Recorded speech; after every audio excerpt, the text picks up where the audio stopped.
Good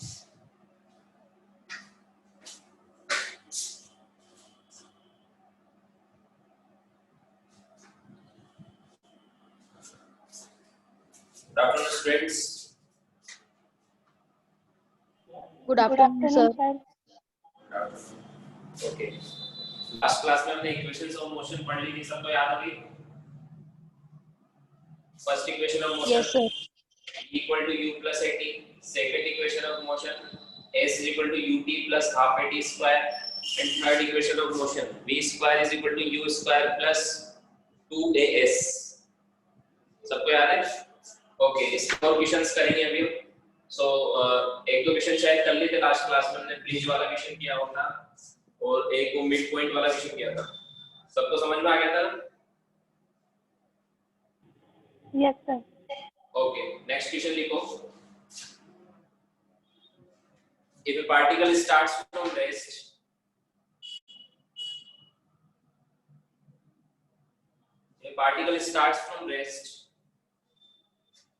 question is, if a particle starts from rest,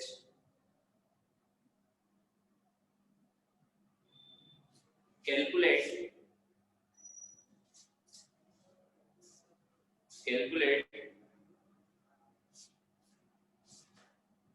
the ratio of displacement traveled by particle. Calculate the ratio of displacement traveled by particle in first 10 second and next 10 second. In first 10 second and next 10 second. तो फिर से बोलता हूँ, जो late आया सुन लो. A particle starts from rest. A particle starts from rest and traveling with constant acceleration. A particle starts from rest and traveling with constant acceleration. Calculate the ratio of distance traveled by it in first 10 second and next 10 second.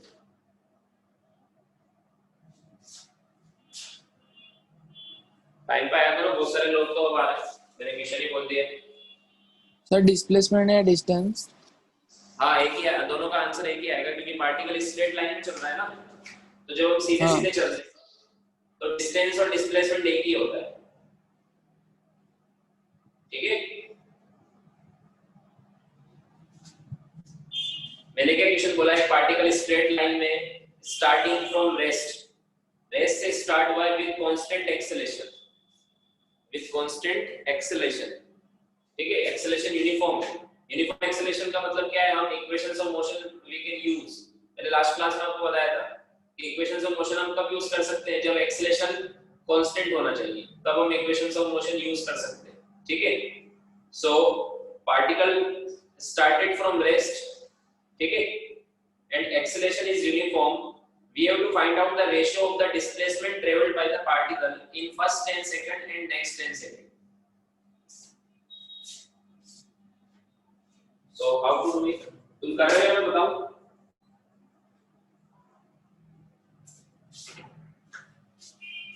हो रहा है या फिर मैं बताऊं?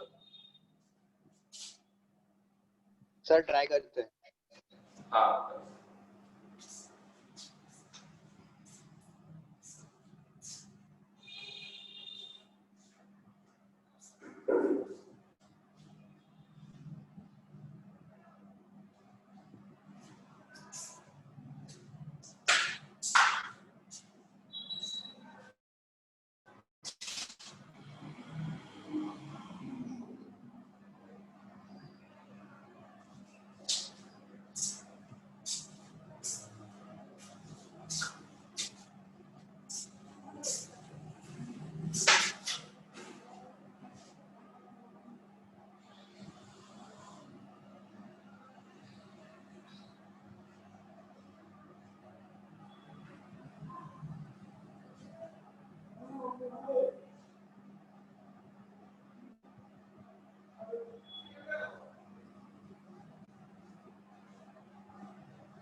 हुआ?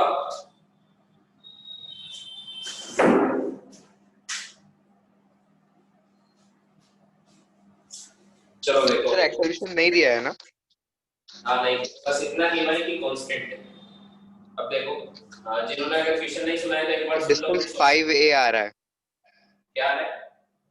5a। नहीं देखते, एक ही टर्म्स में नहीं आएगा, रेशियो आएगा। 50 है।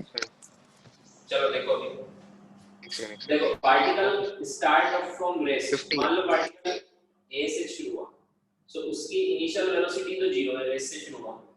अब इस लाइन पर चल रहा है, मान लो स्ट्रेट लाइन में चल रहा है, ठीक है। इक्वेशन ऑफ मोशन का पीरियड होती है जब वो स्ट्रेट लाइन में चल रहा है विद यूनिफॉर्म एक्सेलरेशन, ठीक है। सो मान लो उसका एक्सेलरेशन है a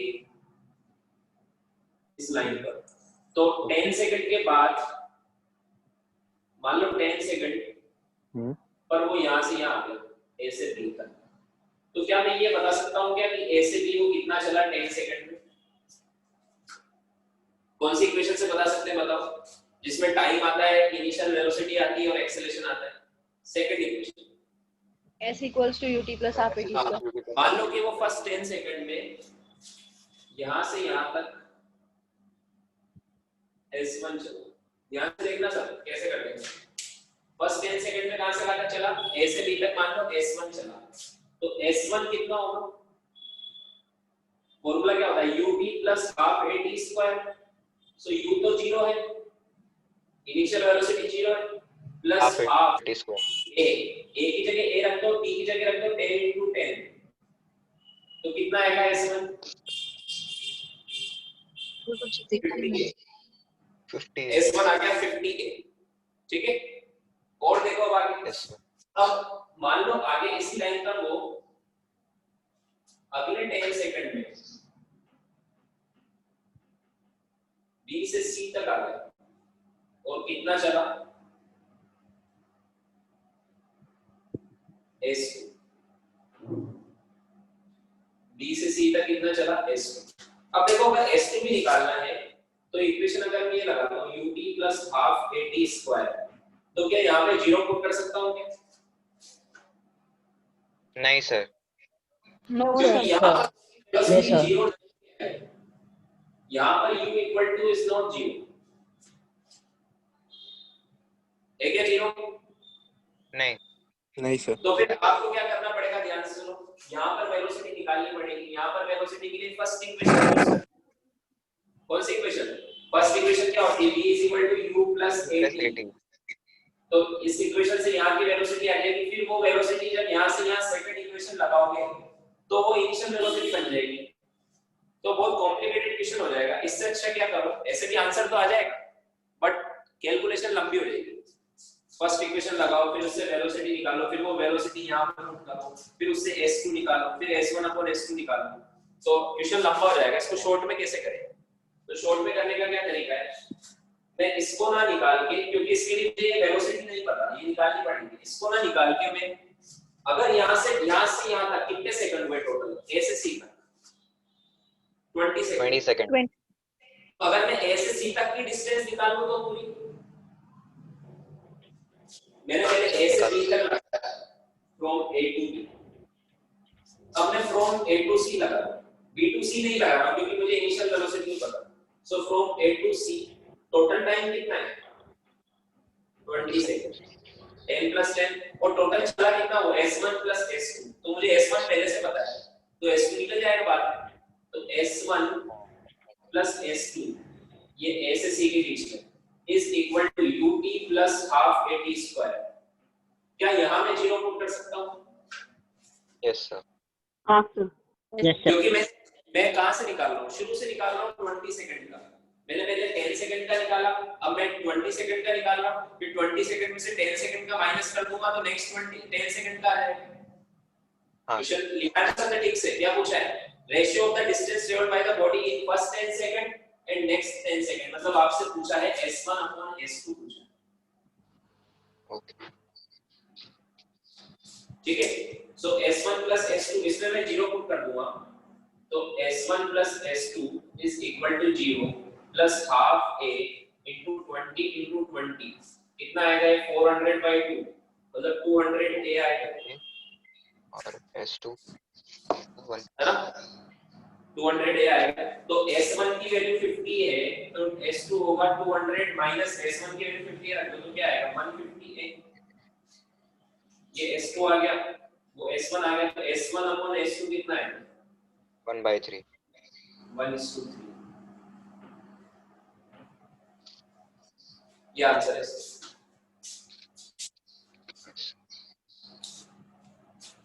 समझ में आया क्या Yes, sir. हाँ सर ओके देखो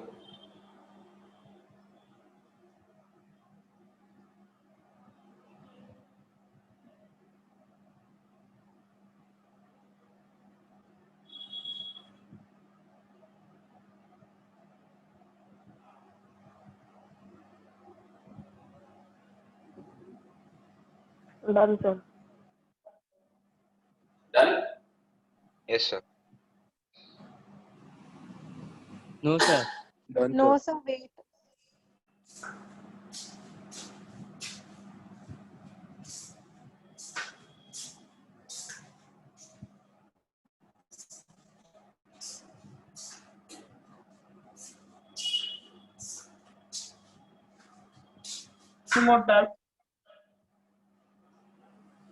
डन अब देखो देखो कोई जल्दी नहीं आ रहा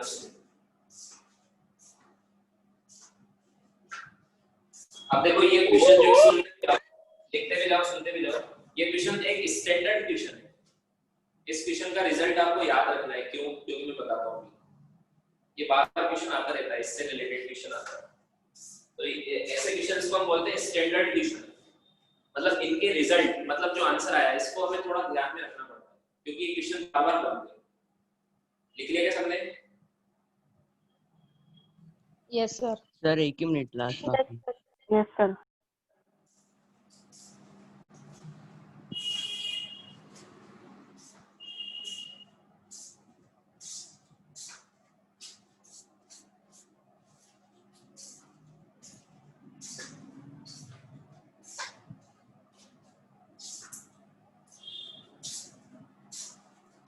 Done, sir.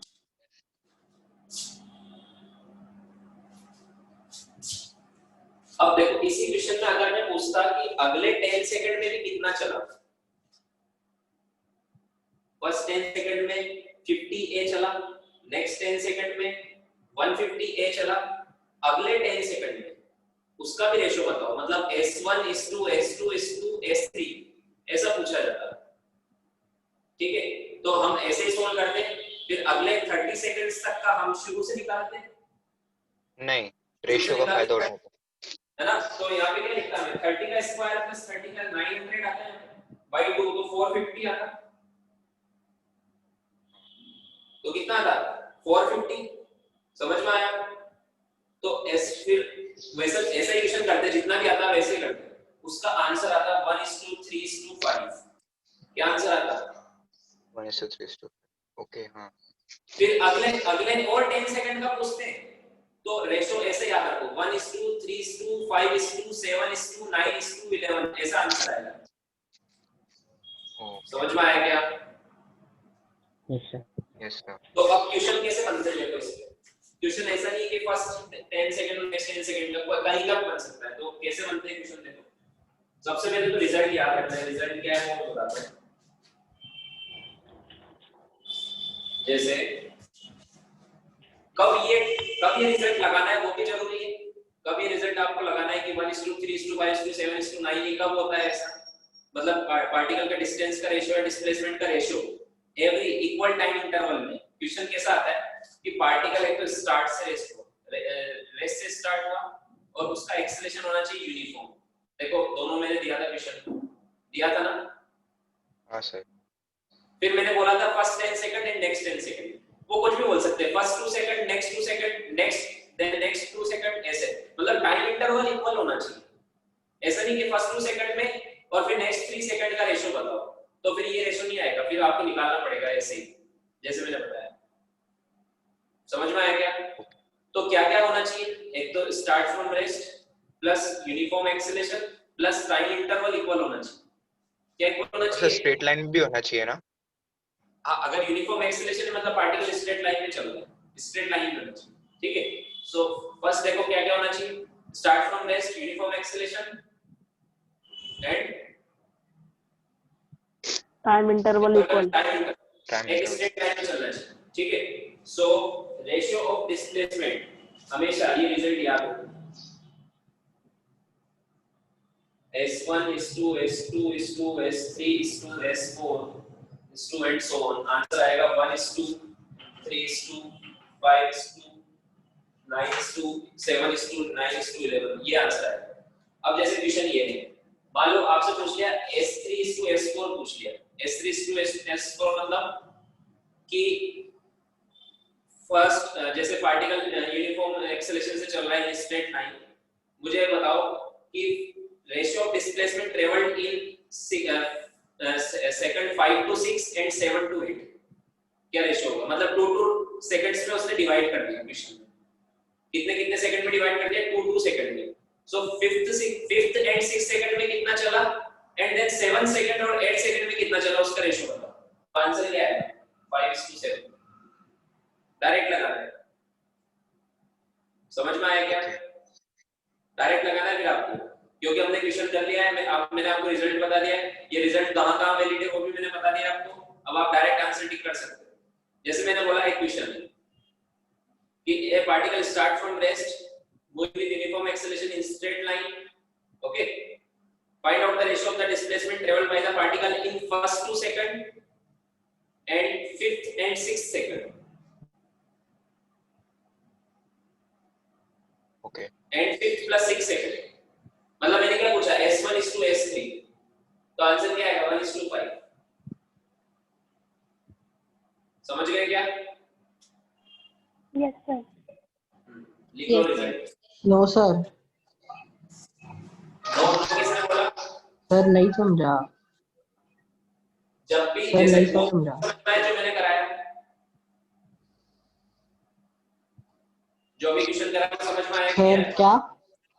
अभी जो क्वेश्चन दिया था वो समझ में आया? हाँ सर। वो आ गया? तो देखो, हाँ सर, उसका वो टाइम से।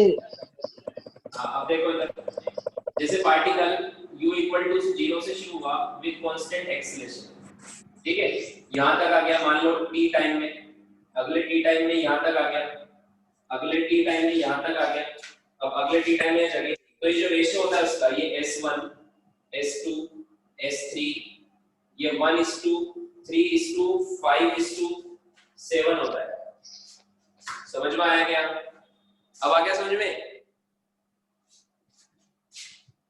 अगर टाइम इक्वल रहा तो। हाँ, अगर ये टाइम देखो ना, टी लिखा है, समझो। अब ये क्यों बढ़ता जा रहा है? हाँ रेशियो हाँ क्यों ओके बढ़ता जा रहा सर। है? क्योंकि जैसे जैसे टाइम आगे बढ़ता जा रहा है स्पीड भी तो बढ़ती जा रही है। एक्सेलरेशन है पार्टिकल में, वो यूनिफॉर्म एक्सेलरेशन से चल रहा है, तो जैसे जैसे टाइम के साथ उसकी स्पीड बढ़ती जा रही है, तो आगे जाके वो ज्यादा ट्रेवल करेगा उतने ही टाइम में। समझ में आया क्या? हाँ सर। लिख लो।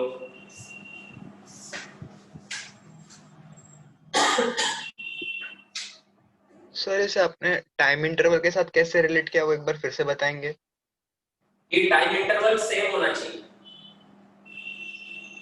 नहीं ऐसा नहीं सर, यहाँ पे S1 में फर्स्ट 2 सेकंड्स में, फिर 5th और 6th सेकंड में, वो मुझे समझ में नहीं आया। मतलब जैसे अगर टाइम इंटरवल 2 सेकंड पे डिवाइड करते हैं, 2 सेकंड 2 सेकंड 2 सेकंड, तो इसको कैसे बोलेंगे? ये फर्स्ट 2 सेकंड, ये then third and fourth second, then ये फिफ्थ एंड सेकंड, तो इसको क्या बोलेंगे? First 2 second, then next 2 second, then next two 2 second, इसको क्या फिफ्थ एंड सिक्स्थ सेकंड ही बोलेंगे ना? ओके फर्स्ट 2 सेकंड में S1 चला, नेक्स्ट 2 सेकंड में S2 चला 1:3, देन नेक्स्ट 2 सेकंड में S3 चला 5 1:3:5। तो कभी आपको इससे इसका रेशो पूछ लेंगे तो आपको 1:5 देना है, इससे इसका पूछ लेंगे तो 3:5 देना है, इससे इसका पूछेंगे तो 3:7 देना है। मान लो S2:S4 पूछेंगे तो 3:7 देना है, इसलिए रिजल्ट लिखवाया है, कहीं का भी पूछ सकते हैं आपसे। सर ये कॉपी करें? हां thank you sir.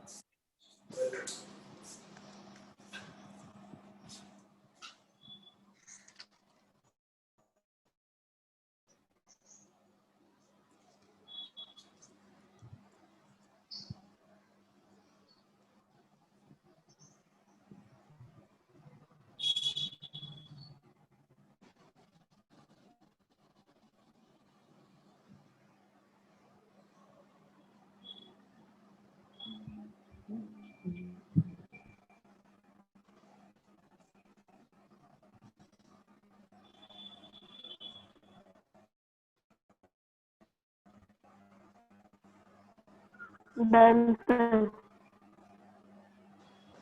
Done, sir. Done, sir.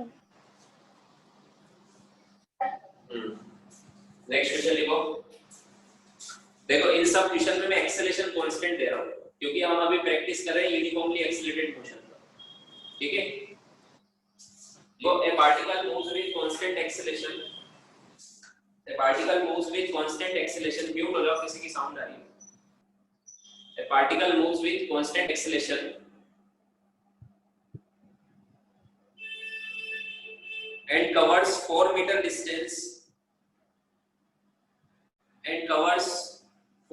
distance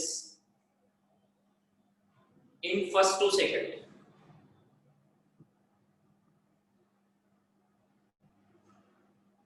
first 2 second में कितना चलता है? 4 मीटर सर। एंड कवर्स के बाद 4 मीटर डिस्टेंस, 4 मीटर चलता है फर्स्ट 2 सेकंड में। पार्टिकल यूनिफॉर्म एक्सेलरेशन से चल रहा है, 4 मीटर चलता है फर्स्ट 2 सेकंड में, एंड उसके आगे लिखो 14 मीटर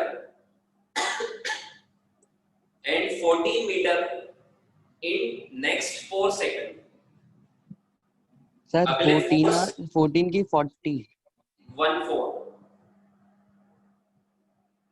अगले 4 सेकंड में 14 मीटर चलता है 14। आपको बताना है calculate initial velocity and acceleration of the particle. क्या बताना है आपको? Initial velocity and acceleration of the particle. Sir repeat करो।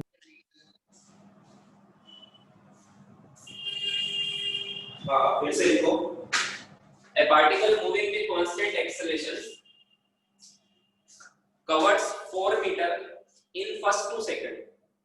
4 मीटर चलता है फर्स्ट 2 सेकंड में, then cover 14 meter in next 4 second.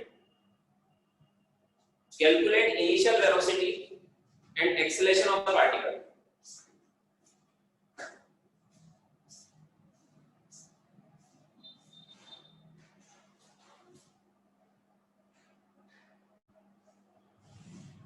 Calculate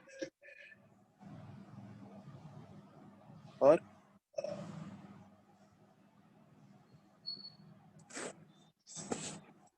sir repeat करो ना। चलो सर।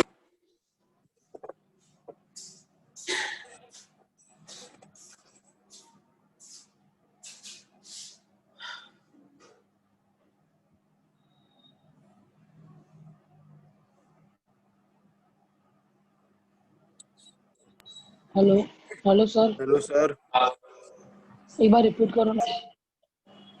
A particle moves, सुनो फिर से, with constant acceleration and covers 4 meter in first 2 seconds and 14 meter in next 4 seconds. Calculate initial velocity and acceleration of particle.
हो गया?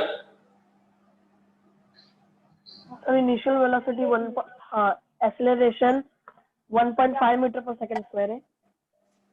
देखते हैं, आंसर नहीं पता, चलो चेक करते हैं.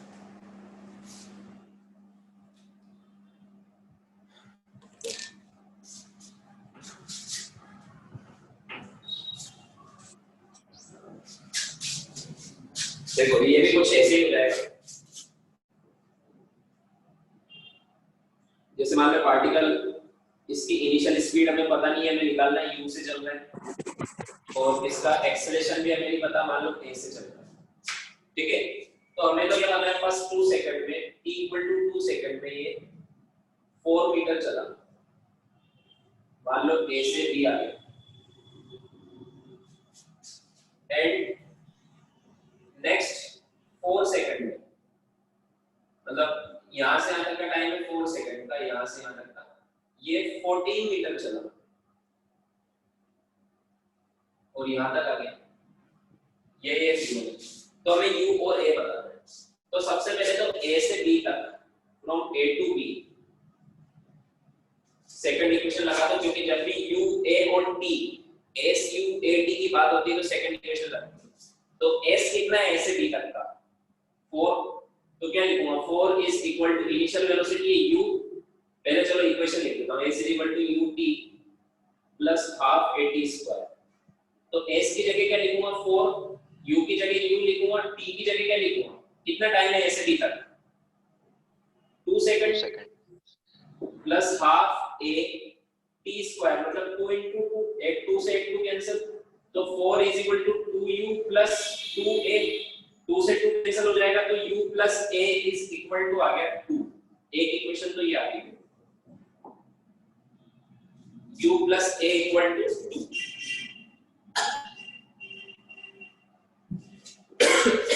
ठीक है, अब अगेन अगर मैं b से c तक की लगाता हूं तो यहां की वेलोसिटी मुझे नहीं पता. b से c तक की मैं अगर इक्वेशन लगाता हूं तो यहां की वेलोसिटी मुझे नहीं पता, तो फिर वो फर्स्ट इक्वेशन लगानी पड़ेगी a से b तक की, फिर ये वेलोसिटी निकालूंगा first equation v u + at से, फिर b से c में सेकंड इक्वेशन लगाऊंगा, फिर आंसर इक्वेशन आएगी, फिर सोल्व करूंगा, बहुत टाइम लग जाएगा. तो इससे बढ़िया क्या है, A to C लगा दो, क्योंकि ऑलरेडी दो वेरिएबल है u और v. अगर आप यहां से लगाओगे u और a तो एक और वेरिएबल बढ़ जाएगा, तो उससे फिर सोल्व नहीं होगा. ठीक है, सो a to c लगा दो. a to c अगर मैं लगाता हूं तो ये लिखूंगा s = ut plus half at square.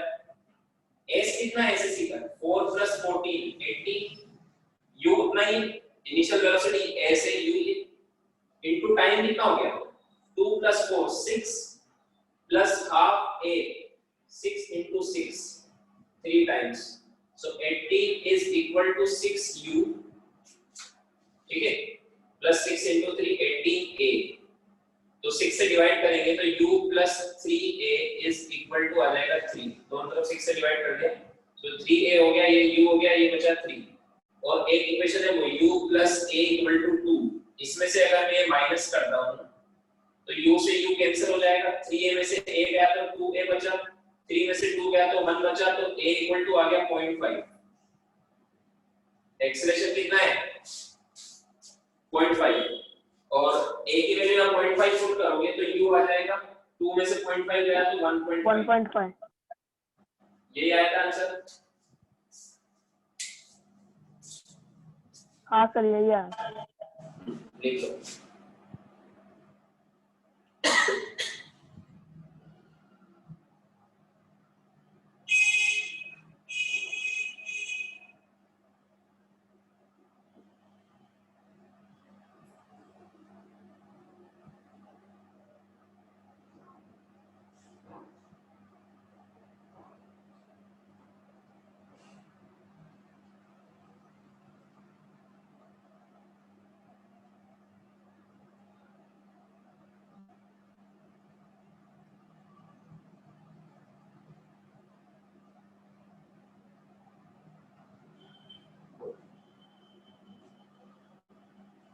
बता दूं? Yes sir. Sir wait, Answer.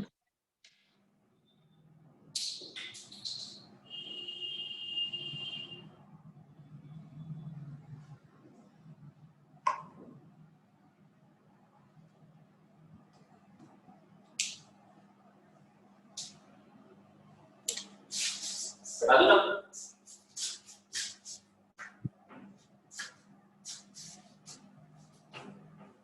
Okay चलो एक और क्वेश्चन कर। अच्छा तुम्हें रिएक्शन टाइम पता है कि क्या होता है? जैसे क्रिकेट देखा होगा तुमने, तो जब कोई बैट्समैन शॉट मारता है तो पास के जो फील्डर्स होते हैं उनको कैच करने के लिए टाइम बहुत कम मिलता है, रिएक्ट करने के लिए मिलता है कि नहीं मिलता? जब जैसे पॉइंट पे कोई फील्डर है तो किसी ने शॉट एकदम से हाथ में बॉल आ जाती है, तो जैसे फील्डर ने देखा कि इसने शॉट मेरी तरफ मारा तो कैच करने का सोचने से पहले का जो टाइम लगता है, माइंड सोचता है ना कि कैच मेरी तरफ आ रहा है, मैं एकदम से कैच करूं। समझ में आया क्या? Yes sir. Yes sir. उसको बोलते हैं रिएक्शन टाइम। जैसे मान लो हम कार से चल रहे या बाइक से चल रहे, सडनली एकदम कोई सामने आ जाता है तो ब्रेक लगाने से पहले जो माइंड सोचता है कि ब्रेक लगाऊं कि ना लगाऊं, उसको क्या बोलते हैं? हाँ सर, रिएक्शन। तब समझ में आया? सो जैसे एक क्वेश्चन करते हैं कि जैसे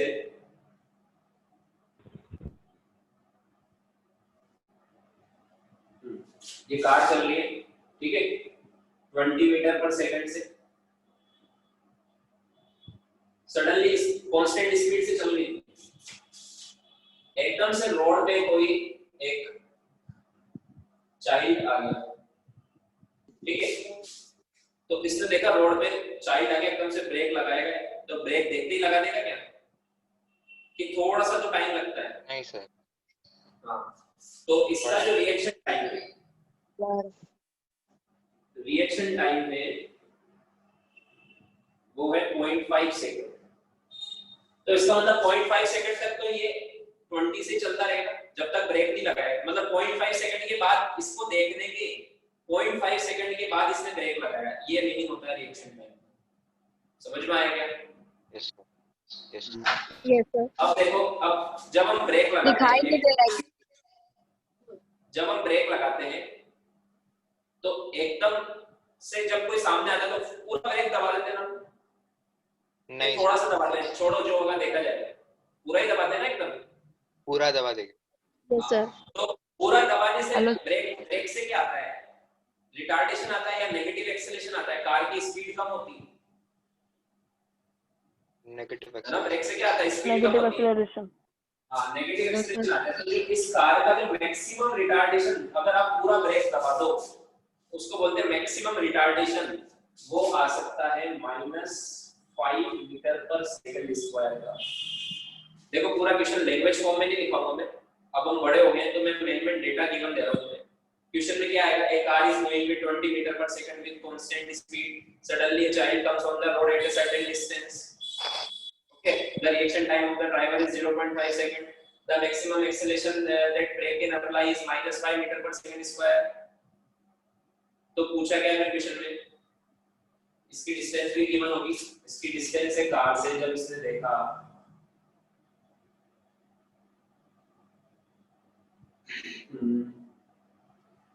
डिस्टेंस है 51 मीटर, कितनी मीटर है 51 metre.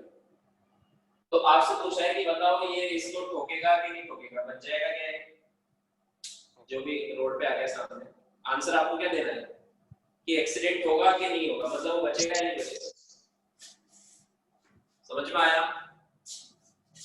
Okay sir. Yes, sir.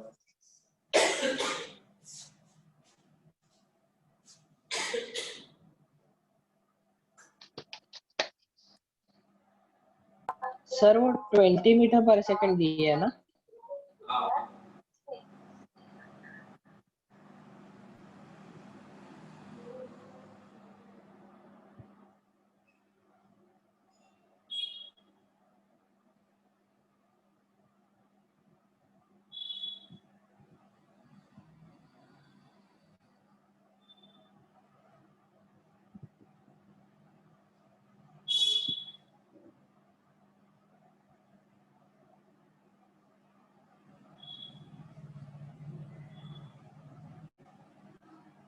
Sir हाँ बोलो।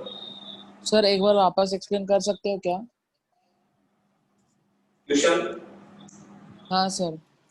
क्वेश्चन सुनो, एक कार चल रही 20 मीटर पर सेकंड से, रोड पे सामने से एक चाइल्ड आ जाता है 51 मीटर दूर, तो उसको देखते हुए ब्रेक लगाता है, 0.5 second is the reaction time, maximum acceleration the car can produce is -5 metre per second square. तो आपको बताना है कि स्टूडेंट या जो चाइल्ड है वो बचेगा या नहीं बचेगा। Okay sir.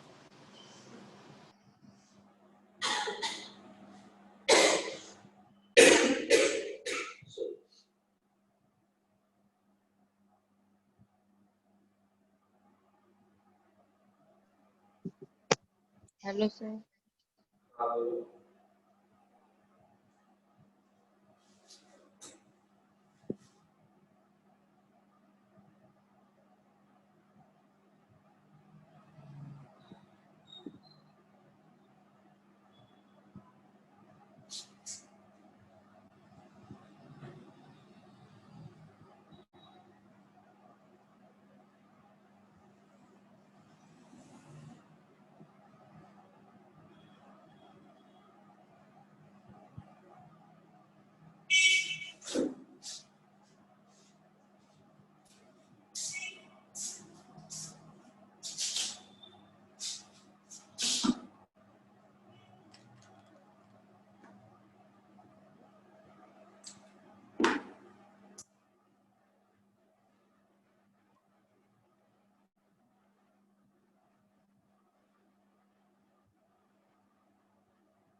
Hello sir. हाँ बोलो। सर मुझे दिखाई नहीं दे रहा वो स्क्रीन पे, क्या पूरा ब्लर दिख रहा है। रुको मैं डेटा में बोलता हूँ।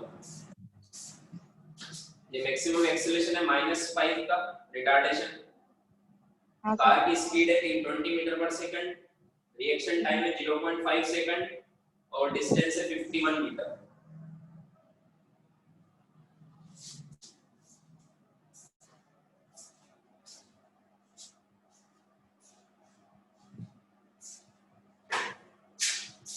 चलो देखो, मुझे बताओ ब्रेक अभी लगा दिया या थोड़ी सी देर बाद लगाया? 0.5 सेकंड्स के बाद। हाँ, तो 0.5 सेकंड में कितना चलेगा? Distance travelled in 0.5 second 10 metres. सबसे पहले तो ये कम कर दो डिस्टेंस, ब्रेक यहाँ थोड़ा लगाया, ब्रेक लगाया 0.5 सेकंड के बाद, डिस्टेंस ट्रेवल्ड इन रिएक्शन टाइम कितना होगा 0.5 इनटू स्पीड कितनी है 20 तो 10 meter distance is equal to the speed into time तो 10 मीटर तो अब ब्रेक लगाने से पहले ये यहां आ गया यहां पर इसने ब्रेक लगाया अब कितनी डिस्टेंस बची 41 meters. तो अगर ये 41 मीटर से कम में अगर ये रुक जाता है अब ब्रेक लगाने के बाद अगर ये 41 मीटर से कम में अगर ये रुक जाता है फाइनल स्पीड इसकी 0 हो जाती है अगर यहाँ पर इससे पहले अगर ये रेस्ट पर आ जाता है तो ये बच जाएगा नहीं तो फिर पता ही क्या होगा ठीक है सो हमें ये निकालना है कि इसकी 0 स्पीड कितने चलने के बाद होगी ये निकालना है अगर वो 41 से कम आया तो बच जाएगा 41 से ज्यादा आया तो नहीं बचेगा समझ में आया क्या Yes sir. तो हमें फाइनल सर, एक बार- रेस्ट मतलब v इक्वल टू 0 इनिशियल एक बार स्पीड है वापस बताओ। 20 क्या हाँ सर एक बार वापस समझाओ ना। Yes, sir, please. क्या बोल रहे हो आवाज वॉइस कट हो गई सर एक फिर बार से सर वापस- बोल रिपीट रहे सर हैं। एक बार रिपीट करो ना एक बार रिपीट करता हूं देखो यहां से डिस्टेंस ट्रेवल्ड इन रिएक्शन टाइम मतलब पॉइंट जब तक ब्रेक लगाने का सोचा तब तक वो कितना और चल गया था 20 into 0.5 10 मीटर तो 10 मीटर यहां से 10 मीटर और चल गया वो अब उसने ब्रेक लगाया ठीक है सो ब्रेक लगाने के बाद कितनी डिस्टेंस और बची थी 41 मीटर अगर 41 मीटर से कम पे वो ब्रेक लगाने से रुक जाता है तो बच जाएगा वरना नहीं बचेगा तो हमें निकालिए यहां से यहां तक ये कितना चला यहां से यहां तक ये कितना चला ये निकालना है डिस्टेंस सो कौन सी इक्वेशन से निकालें जिसमें फाइनल स्पीड इनिशियल स्पीड और एक्सेलरेशन आता है किसमें आता है Third, p square is equal to u third square plus equation 2s is equal to v 2a. Square V square minus u square is equal to 2a ये third equation है तो v हमें क्या पुट करना है 0 v की value 0 put करो minus u square u कितना है 20 तो 400 is equal to 2 into a कितना है माइनस 5 5. इनटू s तो 2 into 5 minus 10 हो जाएगा तो s आएगा 40 मीटर 40. तो 40 मीटर में रुक जाएगा तो बताओ क्या होगा बच जाएगा वो 1 मीटर का बच गैप जाएगा। तो बचेगा नहीं बाल बचेगा बिल्कुल यहाँ आगे भी करना बाल बाल ठीक है हाँ सर उसकी सांसें ऊपर नीचे हो जाएंगी बट बच जाएगा लिख लो आंसर लिख लेना बच जाएगा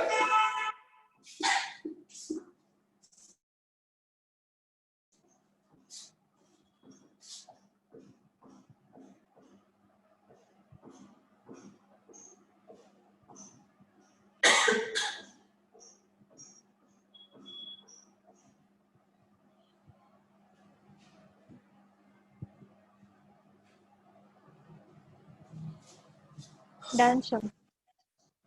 डन तो अगर पार्टिकल यूनिफॉर्म एक्सेलरेशन से चल रहा है स्ट्रेट लाइन में हॉरिजॉन्टल डायरेक्शन में तो इतने हमने न्यूमेरिकल्स किए क्या इस बेसिस पे तुम और भी न्यूमेरिकल कर लोगे इस टाइप के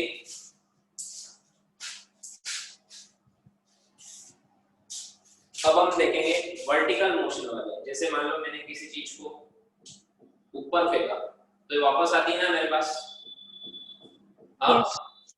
तो इसको Yes, बोलते sir. हैं यस सर हाँ लिखो इसको बोलते हैं motion under gravity vertical motion under gravity ऐसे लिखो वर्टिकल मोशन एक मिनट अंडर ग्रेविटी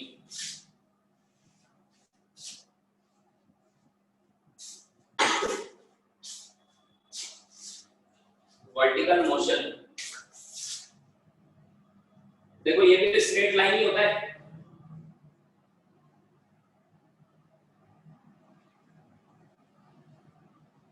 ये मोशन भी कैसा होता है स्ट्रेट लाइन देखो इसको मैंने ऊपर फेंका ये सीधे सीधे ऊपर जाता है और फिर सीधे सीधे नीचे आता है कैसा मोशन है स्ट्रेट लाइन है रेक्टिलिनियर मोशन है इसलिए इस चैप्टर में पढ़ते हैं इसे वर्टिकल मोशन अंडर ग्रेविटी अब देखो ग्रेविटी क्यों होती है अर्थ की वजह से जैसे मान लो अर्थ ये मास ऑफ अर्थ ये इसकी रेडियस है ठीक है, मान लो आपने थोड़ा बहुत ऊपर से इसको ड्रॉप किया तो इसमें एक फोर्स लगता है नीचे, इस थ्रो किया ऐसे थ्रो किया, मान लो आप इसको छोड़ भी दो तो ये नीचे जाता है, क्यों? क्योंकि इस पे फोर्स लगता है नीचे, लगता है कि नहीं लगता है? Yes, उस sir. फोर्स को बोलते हैं ग्रेविटेशनल फोर्स। उसका फॉर्मूला आपने क्लास 9 में पढ़ा होगा, Gm1m2/r²। पढ़ा है क्या? हाँ, sir. Yes sir. Yes, Gm1m2/r²। m1m2 होता है मास ऑफ द ऑब्जेक्ट, हाँ ठीक है। तो इस फोर्स की वजह से ये ऑब्जेक्ट नीचे जाता है। जब आप ऊपर भी फेंकते हो तो वो फोर्स तो नीचे लगता है, तो वो फोर्स इसको ऊपर थोड़ा जाने देता है, फिर वापस घुमा के नीचे ले आता है। समझ में आया क्या? तो उस फोर्स को बोलते हैं ग्रेविटेशनल फोर्स। तो बताओ ये जो फोर्स लग रिपीट रहा है, करो ना। अरे कुछ नया नहीं पढ़ा रहा हूँ, ग्रेविटेशनल फोर्स ही बताया मैंने, ठीक है। और बार-बार नेट की प्रॉब्लम आ रही है तो मैं पूरे लेक्चर में आएगी तो वीडियो लेक्चर देख लेना। सबको आ रही है नेट की प्रॉब्लम? नहीं सर। no, बस sir. कोई बार अटक No, रहा है। sir. देखो मेरे यहाँ रिकॉर्डिंग चल रही है, उसमें एकदम क्लीन दिख रहा है, मतलब तुम्हारे यहाँ पे प्रॉब्लम आ रही है, बाकी सबको भी क्लीन दिख रहा होगा, ठीक है। सो कोई भी चीज को ड्रॉप करते हैं तो नीचे फोर्स लगता है, इसलिए नीचे आता है। तो कितना फोर्स लगता है? जी, मान लो इसका मास है स्मॉल m, इस ऑब्जेक्ट का मास है small m, so G capital M small m upon r², इतना लगता है ना? Yes sir. Yes, sir. ठीक है। अब ये फोर्स किस पर लग रहा है? ये फोर्स जो लग रहा है ये इस m मास के ऑब्जेक्ट पर लग रहा है, यस सर। इतना फोर्स। तो इस फोर्स से क्या आता है? एक्सेलरेशन। तो एक्सेलरेशन को क्या बोलते हैं? Acceleration due to gravity. तो कितना आता है? यस वो आता है force per unit mass. 9.8। Acceleration per unit, force per unit mass क्या होता है? Acceleration due to gravity means gravitational force per unit mass क्या होता है? Acceleration due to gravity. तो इसमें m का डिवाइड करेंगे हम, Gmm upon r², divide by में m करूंगा, ठीक है। तो स्मॉल m से स्मॉल m कैंसिल हो जाएगा, तो g इज इक्वल टू क्या आएगा? Gm/r²। तो जब आप g की वैल्यू मास ऑफ अर्थ और रेडियस ऑफ अर्थ पुट करोगे तो g इज नियरली आता है 9.8 metre per second square. It is acceleration due to gravity। कितना होता है? 9.8 मीटर पर सेकंड स्क्वायर। ये देखो near to the surface of earth, near to the surface of earth, ये कांस्टेंट होता है कि नहीं होता? अगर आप बहुत ऊपर चले जाओ, जैसे आप कोई भी चीज फेंकते हो तो कितना ऊपर तक जाती होगी? ज्यादा से फोर्स ज्यादा, अप्लाइड रहेगा। हाँ, बट कितना ऊपर फेंक सकते हो आप? 100 मीटर, 200 मीटर, उतना भी बहुत है।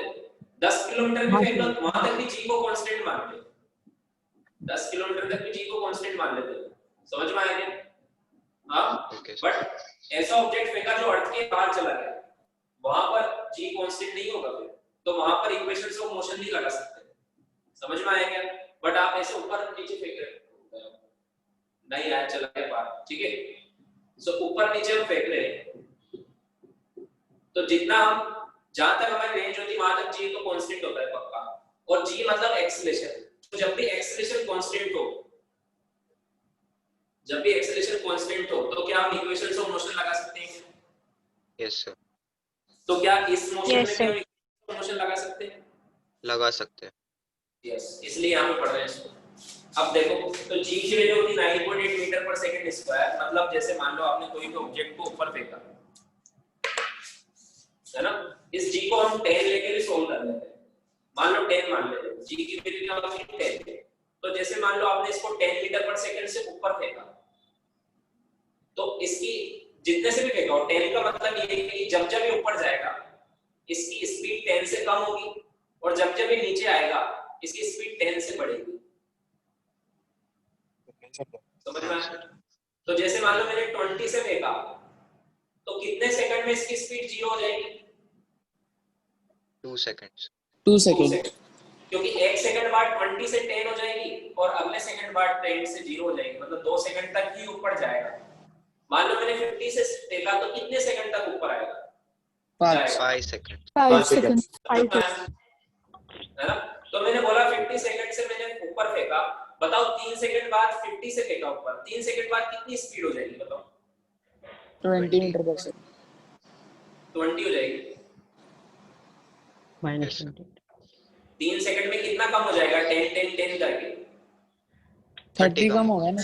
30 कम, 20 बचेगा। तो 20 बचेगा। तो ऐसे सिंपल, ये तो ओरल क्वेश्चन है जो मैं पूछ रहा हूँ। तो मैंने बोला 50 सेकंड में ऊपर 50 मीटर पर सेकंड से फेंका मैंने, तो 5 सेकंड तक ऊपर जाएगा, ठीक है? और जितने सेकंड तक ये ऊपर जाता है उतने सेकंड में नीचे भी आता है, ठीक है? तो अब इस क्वेश्चन का आंसर दो। मैंने 30 से ऊपर फेंका, बताओ मेरे पास कितने सेकंड में आएगा? 3 30. 6 सेकंड्स में आएगा। 3 सेकंड्स ऊपर, 3 सेकंड्स नीचे। 3 सेकंड ऊपर, 6 3 सेकंड। 6 सेकंड 6 सेकंड में आएगा।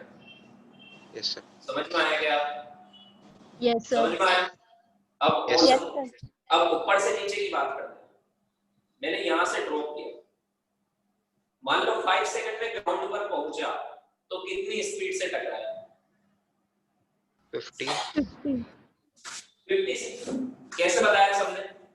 एवरी सेकंड सर 10 से आपने बढ़ बोला रही है स्पीड। ऊपर जाते हैं तो कम होती है, नीचे आते हैं तो बढ़ती है। समझ में आया? 50 से। अब इस क्वेश्चन का आंसर दो। मैंने 50 से ऊपर फेंका, बताओ मेरे पास कितनी स्पीड में आया वापस? 50 50 से 50 से आएगा। देखो कैसे 50 से क्यों आएगा? देखो आपने 50 ऊपर से जाके फेंका, 0 नहीं। की डायरेक्शन नहीं होती। तो t = 5 सेकंड तक यहाँ पे जाके उसकी स्पीड 0 हो जाएगी, है ना? फिर 5 सेकंड और आने में लगेंगे उसको। Yes sir. समझ में आएगा? तो हाँ सर। 5 सेकंड अगर और आने में लगेंगे उसको, तो 5 सेकंड में फिर से कितनी हो जाएगी? 50 हो जाएगी। तो कहने का मतलब क्या है? जितनी स्पीड से हम फेंकते हैं उतनी स्पीड से वापस आता है। आपने देखा होगा, अगर आपके पास कोई बहुत हेवी ऑब्जेक्ट है, उसको आप धीरे से फेंकोगे तो धीरे से आएगा, बहुत तेज फेंकोगे तो बहुत तेज आएगा, आपके हाथ में लगेगी बिजली, हाँ सर। है ना? धीरे से फेंकोगे तो धीरे से आएगा, तेज फेंकोगे तो तेज आएगा। समझ में आया? Yes sir. सर लेकिन Yes, ये sir. सिर्फ तब एप्लीकेबल है ना जब हमने थ्रो परपेंडिकुलर किया हो। हाँ, जब हम पढ़ी कोई है, हम अभी एंगल वाला नहीं पढ़ रहे हैं, वो 2 डायमेंशनल मोशन है, अभी चल रहा है 1 डायमेंशनल मोशन, ठीक है? ओके ठीक है। ये 1 डायमेंशनल मोशन, जब पार्टिकल स्ट्रेट लाइन में चाहे ऐसे चले, चाहे ऐसे चले, चाहे ऐसे चले, समझ में आया? बट सीधे सीधे चलना है, डायरेक्शन नहीं घुमाना है। तो उसके लिए अगर आप 1 डिग्री घुमा दोगे तो वो सीधा नहीं जाएगा, फिर घूम के फिर ऐसा आएगा, ठीक है? हमें एग्जैक्ट 90 डिग्री में फेंकना है हॉरिजॉन्टल से ऐसे, तो वापस उसी लाइन में उसी जगह आएगा, और जितने टाइम ऊपर जाने में लगा था उतना टाइम नीचे आने में लगेगा। इसमें एक चीज हमने माना है कि g कांस्टेंट है और एयर का रेजिस्टेंस g वैसे कांस्टेंट ही है, ठीक है? एयर का रेजिस्टेंस हमने नेग्लेक्ट किया है। किसका? एयर का। एयर का। कभी-कभी एयर का रेजिस्टेंस बहुत ज्यादा होता है, वहां पे नेग्लेक्ट नहीं कर सकते, बट एयर वाला क्वेश्चन भी एक कराऊंगा मैं, बट अभी हमने नेग्लेक्ट किया, ठीक है? ओके ठीक है सर। 99% एयर रेजिस्टेंस नेग्लेक्ट हो जाता है। समझ में आया क्या यहाँ तक? Yes, sir. समझ हाँ, गया। Yes, तो अब देखो और क्या क्या पूछा था, ये सब हम लिखेंगे, जो जो मैंने क्वेश्चन पूछे उस तरह के। अब कुछ क्वेश्चन से तुमने without equation of motion he answer बता दी, बताया कि नहीं बताया? जैसे मैंने बोला 50 से फेंका तो कितने सेकंड में आएगा वापस, तुमने बोल दिया 10 सेकंड, यस सर। है ना? बट इसका फॉर्मूला होता है, वो सब हम निकालते हैं। चलो, तो ये लिख लिया क्या? ये नहीं लिखा होगा, लिखो इसको। हाँ, एक मिनट लिखो।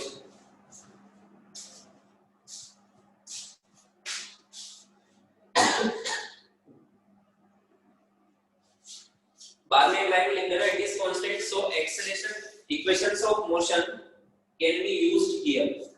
So equations of motion can be used here.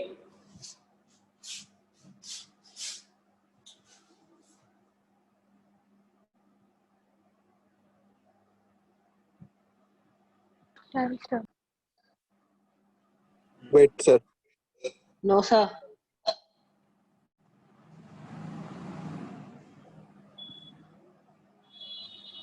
Sir क्या लिखे वहाँ पे? Equations of motion can be used here.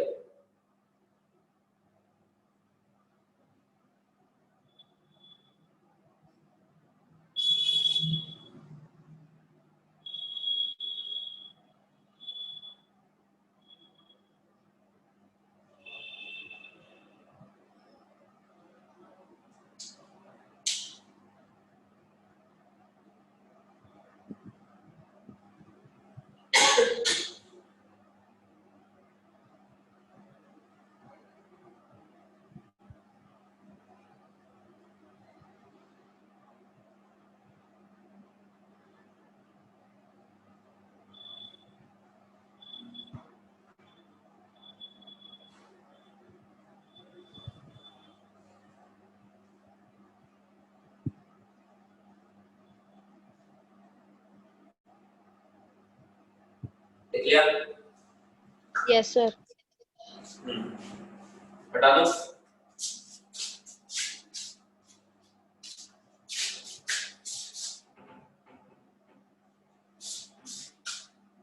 Sir आज लेक्चर कितने बजे तक है? 4 बजे तक. सर 4:15 को हमारा लेक्चर है वापस. कितने बजे? 4:15 मैथ्स का. 4:15. ओके, 4 बजे मेरा खुद का है, तो मैं 5 या 10 मिनट पहले छोड़ दूंगा. ओके, तो वर्टिकल मोशन अंडर ग्रेविटी, इसमें केस फर्स्ट हम देखेंगे. सब 2 केस देखेंगे, एक ऊपर नीचे से ऊपर फेंकने वाला, एक ऊपर से नीचे फेंकने वाला. 2 केस होते हैं. ठीक है, तो अभी देख रहे हैं हम नीचे से ऊपर वाला. A body is thrown upwards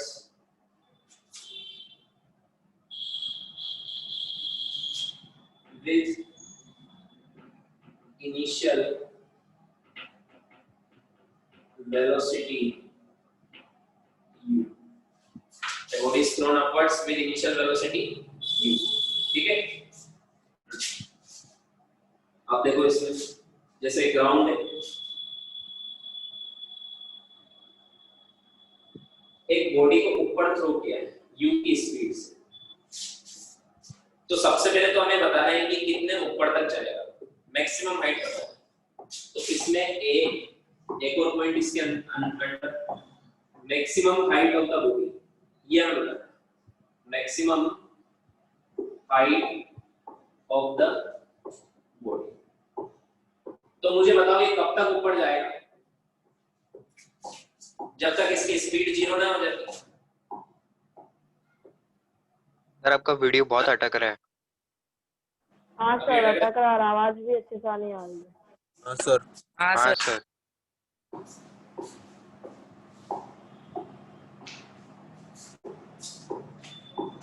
मेरी स्क्रीन पे तो क्लियर दिख रहा है एकदम. और मेरे में भी अच्छे से आ रहा है. हाँ सर सर, सर अब अभी ठीक आ रहा है. चलो शुरू. मैंने क्या पूछा था कि ये कब तक जाकर ऊपर चला जाएगा? जब तक इसकी स्पीड 0 ना हो जाए. Yes sir. Yes, sir. है ना? तो ये ऊपर जा रहा है, ऊपर इसकी स्पीड कम होगी, एवरी सेकंड 10 से कम होगी, कभी तो 0 होगी. तो यहाँ पर इसकी फाइनल स्पीड 0 हो जाती है. उसके बाद ये नीचे आएगा. ठीक है, उसके बाद ये नीचे आएगा. तो कितना ऊपर चला? मान लो h ऊपर गया, तो यहाँ से यहाँ तक, बॉटम से टॉप तक इक्वेशन लगा देंगे. हमें क्या बताया कि एट मैक्सिमम हाइट 0 हो जाएगा. v इक्वल टू 0 होता है. मैक्सिमम हाइट में v क्या होता है? 0. देखो, जब भी कोई बॉडी आप ऊपर थ्रो करते हो तो ये ऊपर जाके या टॉप पॉइंट पे जाके रुकती है, फिर नीचे आती है. Yes sir. जब भी कोई बॉडी आप ऊपर थ्रो करते हो तो टॉप पॉइंट पे जाके रुकती है, फिर नीचे आती है. समझ में आया क्या बोला मैं? Yes, sir. Yes sir. तो अब यहाँ से यहाँ तक इक्वेशन लगाते हैं, बॉटम से टॉप तक। कौन सी इक्वेशन लगानी है? एच बताना है, फाइनल स्पीड 0 है, इनिशियल गिवन है। अच्छा, ये जो वर्टिकल मोशन होता है, इसमें एक चीज आपको हमेशा पता है, क्या पता है? जो नहीं गिवन है तो भी पता है, gravitation, Gravitational acceleration. Gravitational acceleration. जैसे अभी तक हम जो क्वेश्चन करते थे उसमें लिखा होता था एक्सेलरेशन, बट दिया नहीं होता था। बट यहाँ तो पता है ना एक्सेलरेशन आपको, तो आपको क्या क्या पता है? हाँ सर।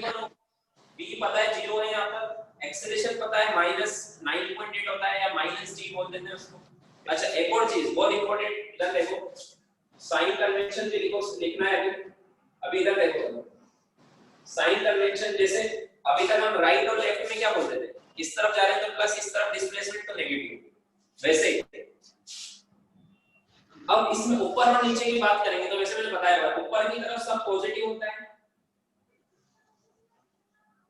ये मान लो ये ओरिजिन है 0,0, जहां से थ्रो करते हैं, जहां से भी हम थ्रो करते हैं उसके ऊपर सब पॉजिटिव और नीचे सब नेगेटिव, नीचे की तरफ सब नेगेटिव। तो मुझे बताओ जी किधर लगता है हमेशा, ऊपर या नीचे? नीचे। नीचे. नीचे। नीचे. और ये एक्सेलरेशन है तो वो हमेशा माइनस में पुट करना है, तो जी समझ में आएगा? सो जी इज ऑलवेज नेगेटिव। सर अगर नीचे मोशन हो रहा होगा तभी पॉजिटिव रखेंगे ना? क्या? जब मोशन नीचे के साइड हो रहा होगा तब उसे पॉजिटिव रखेंगे ना? अगर आपने उस तरह से पढ़ा हुआ है तो कंफ्यूजन हो जाएगी थोड़ी सी। अब जैसे मैं पढ़ा रहा हूँ वैसे याद रखो, वो भूल जाओ। क्लास 9 में आपने कैसे पढ़ा है कि ऊपर जाते, क्लास 9 में ऐसे पढ़ाते थे क्योंकि वहां पे वेक्टर का रोल नहीं होता है।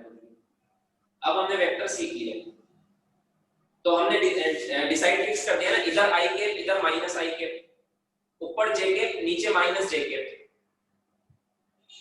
ओके। तो जी को क्या लिखूंगा?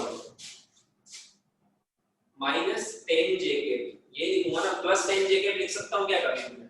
ओके ओके समझ गया। नहीं नो जी को क्या लिखूंगा हमेशा? जी हमेशा y एक्सिस में नीचे की तरफ ही होगी, तो जी को क्या लिखूंगा? -10 जे कैप, तो जी नेगेटिव होगा हमेशा। हाँ बराबर सर। हाँ सर। समझ आ गया? Yes sir. यस तो क्लास 9 में जैसे पढ़ाया था, क्योंकि वहां पे आई कैप जे कैप नहीं पढ़ाते हैं, तो वहां क्या बोलते हैं कि ऊपर जा रहा है तब वो रोकता है, जी नीचे होता है तो स्पीड कम करता है, इसलिए उसको नेगेटिव ले लो, और जब ऑब्जेक्ट नीचे आते हैं तब वो बढ़ाता है, इसलिए उसको पॉजिटिव ले लो। अब ऐसे नहीं करना है, अब हम वेक्टर खेलते हैं, पूरा वेक्टर यूज होता है ऐसे, ठीक है? ठीक है। तो इधर देखो, तो साइन कन्वेंशन ये पहले से बताया हुआ है, ऊपर प्लस जे कैप होता है, नीचे माइनस जे कैप होता है, इसलिए ऊपर पॉजिटिव नीचे नेगेटिव, ठीक है? सो अब मैं यहाँ पर थर्ड इक्वेशन लगाता हूँ, जी आपको पहले से पता है। तो थर्ड इक्वेशन क्या होती है? b square minus u square is equal to 2as, ये होती है। Yes, sir. अब देखो b तो 0 है, u ऊपर ही है, तो और वैसे भी स्क्वायर करेंगे तो पॉजिटिव या नेगेटिव जो भी पुट करोगे प्लस में आएगा। सो माइनस u स्क्वायर और 2 a की जगह क्या लिखूंगा? Minus g। a की जगह क्या लिखूंगा? Minus g। और h की जगह क्या लिखूंगा? h। कितना चला है यहाँ से यहाँ तक? ये तो मैक्सिमम हाइट है, समझ में आया? Yes sir. तो h कितना आ गया यहाँ से? माइनस से Yes, माइनस, h आ गया u स्क्वायर अपॉन 2g। ये फॉर्मूला आपको याद रखना है, काम में आएगा।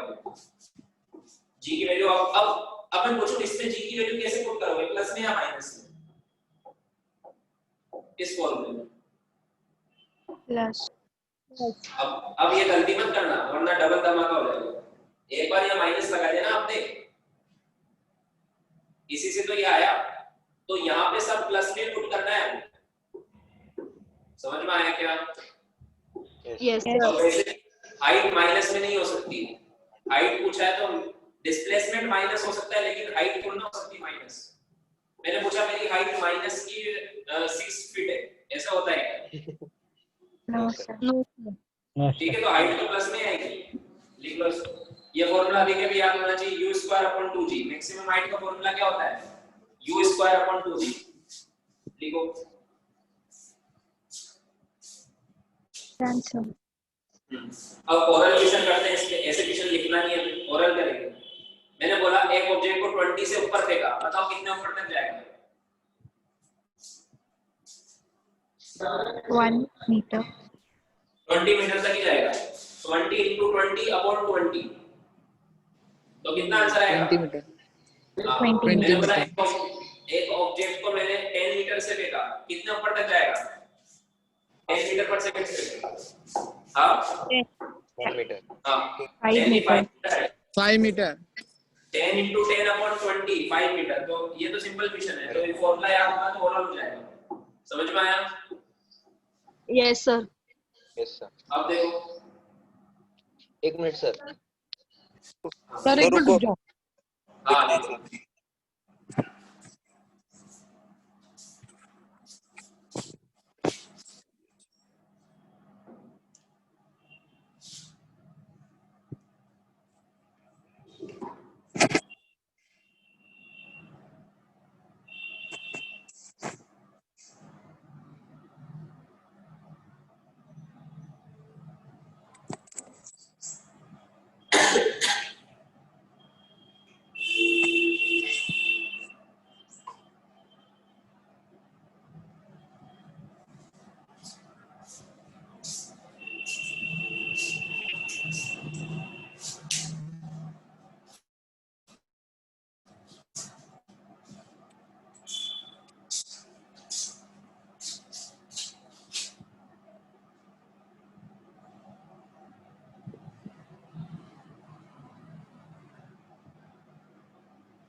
लिख लिया?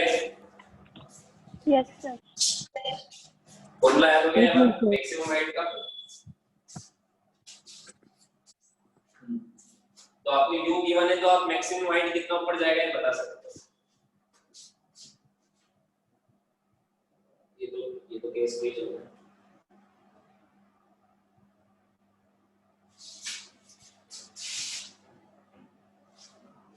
अब हमें क्या बताना है? हमने फर्स्ट मैक्सिमम हाइट बताया था, अब हम बताएंगे time to reach maximum height.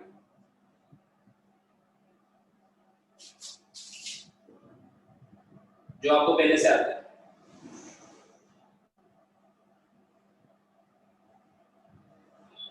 जैसे मान लो मैंने u की स्पीड से देखा, तो कितने टाइम में तक ये ऊपर जाएगा ये बताना है। h नहीं बताना, h तो हमने बता दिया, हमें टाइम बताना है। जैसे मैंने आपसे क्वेश्चन पूछा था 50 से फेंका तो कितने सेकंड तक ऊपर पहुंच जाएगा, कितने सेकंड में? आपने बोला था सर 5 सेकंड। बोला था कि नहीं बोला था? यस तो सर। कौन सी इक्वेशन से आया? Yes sir. फर्स्ट इक्वेशन से आया। कौन सी इक्वेशन से आया था? फर्स्ट इक्वेशन से। तो फर्स्ट इक्वेशन जब हम यहां से यहां लगाएंगे तो फाइनल अगेन टॉप पर v क्या होता है? टॉप पॉइंट पर v क्या होता है? 0। हमें बॉटम से टॉप तक का टाइम बताना है, तो बॉटम से टॉप तक फर्स्ट इक्वेशन लगाओ, तो टॉप पर v 0 होता है। इनिशियल आपको v1 होगा और एक ही जगह लिख देंगे -g t। ठीक है? सो क्या बन जाएगा formula? t is equal to u by g। u upon ये याद रखना। तो u by g जैसे आपने 50 by 10 कर दिया, डायरेक्ट 5 सेकंड आ गया। मैंने 50 से फेंका, कितने टाइम में ऊपर जाएगा? 50 by g, 50 by 10 मतलब 5 सेकंड।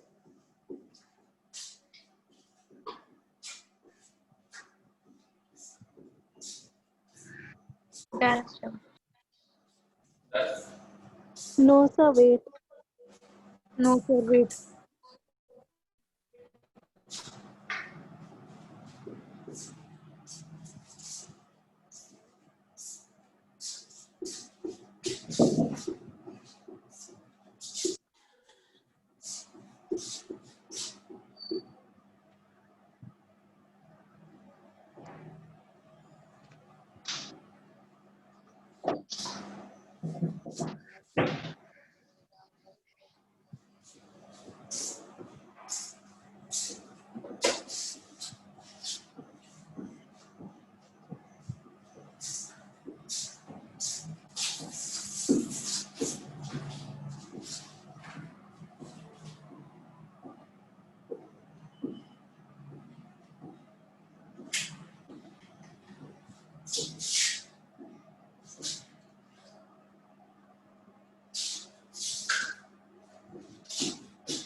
हो गया?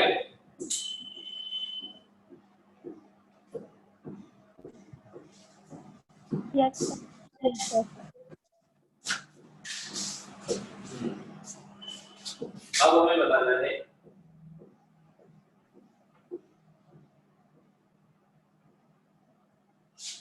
वापस जहां से आपने फेंका वहीं तक आने का time to return at point of projection. तो ये वापस यहां से आने तक का टाइम, यू से फेंका आपने तो ये वापस यहीं पर कितने टाइम में आ जाएगा? ठीक है, तो कितने में आ जाएगा? इसको मैं बोल दूंगा time to go up plus time to coming down, दोनों टाइम सेम होता है। ठीक है, तो u by g plus u by g, तो आंसर क्या आएगा? U by G। 2u by g। लिख लो।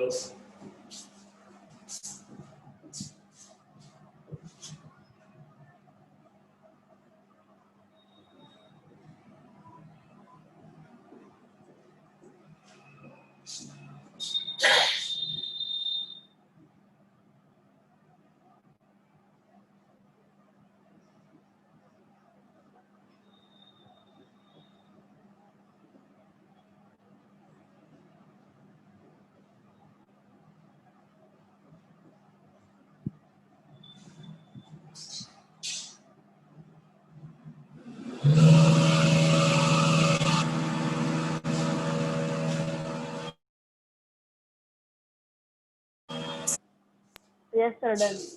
No sir. Sir blur okay,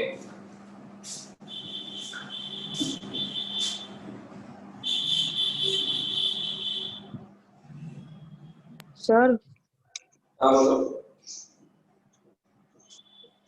blur दिख रहा है सर पूरा, कुछ समझ में नहीं आ रहा है। नहीं सर क्लियर है। रीजॉइन करो मीटिंग, वहाँ हो जाएगा। मेरे यहाँ पे तो एकदम क्लीन ठीक है दिख रहा सर, है। एक तुम कौन बोल रहे हो जिसको प्रॉब्लम आ रही है ज्यादा?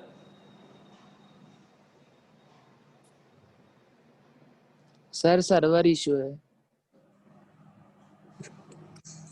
कंप्यूटर या फिर लैपटॉप पे देखते हैं ना तो अच्छे से दिखता है, मोबाइल पे प्रॉब्लम होता है।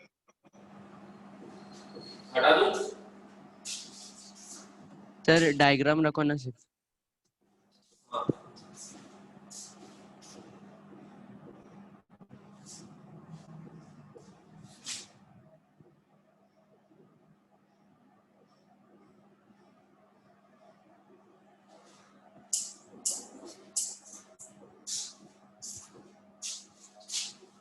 सर अब सही दिख रहा है, सही दिख रहा क्या? है, अब सही दिख रहा है सर।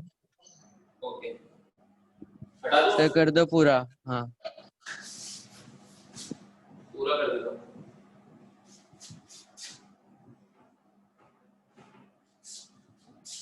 चलो एक ओरल क्वेश्चन भी लिख के रखो कॉपी में, जो हमने किया था। 30 मीटर पर सेकंड से ऊपर फेंका है, क्या क्या बताना है? Maximum height, second time to return, the point of projection. दोनों बताओ जल्दी से, फिर अच्छा क्वेश्चन दूंगा। लिख के रखो इस क्वेश्चन को।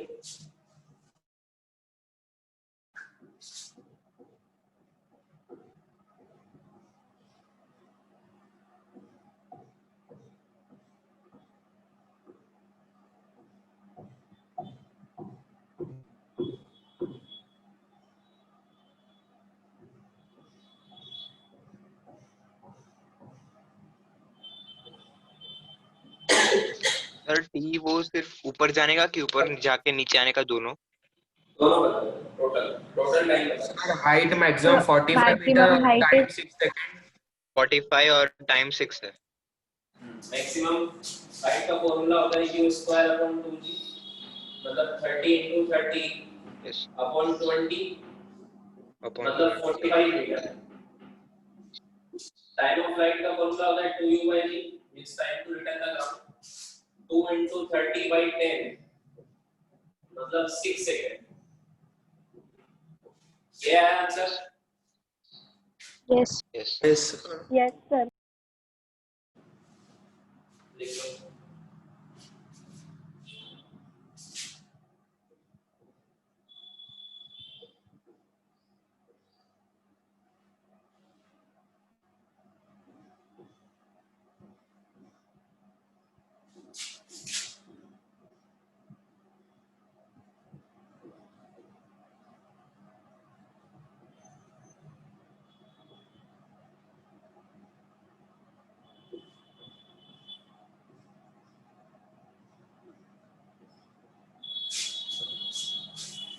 ट्वेंटी मीटर पर सेकंड से ऊपर फेंका है, ठीक है।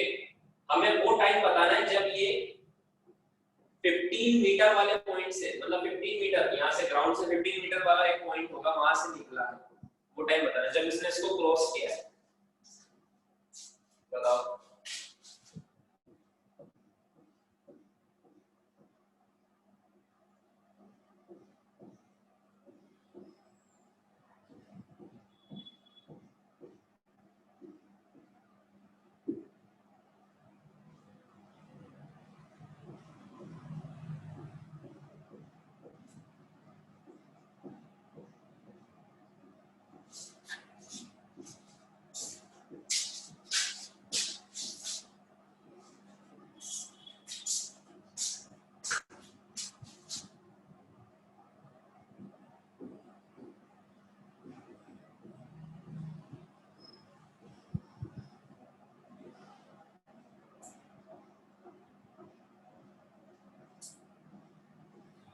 Sir, 3/4 seconds.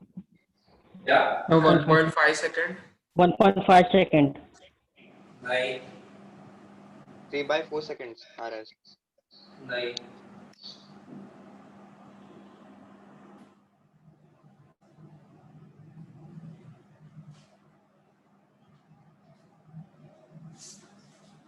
देखो तो 7.5 सर सेकंड। क्वेश्चन क्या है?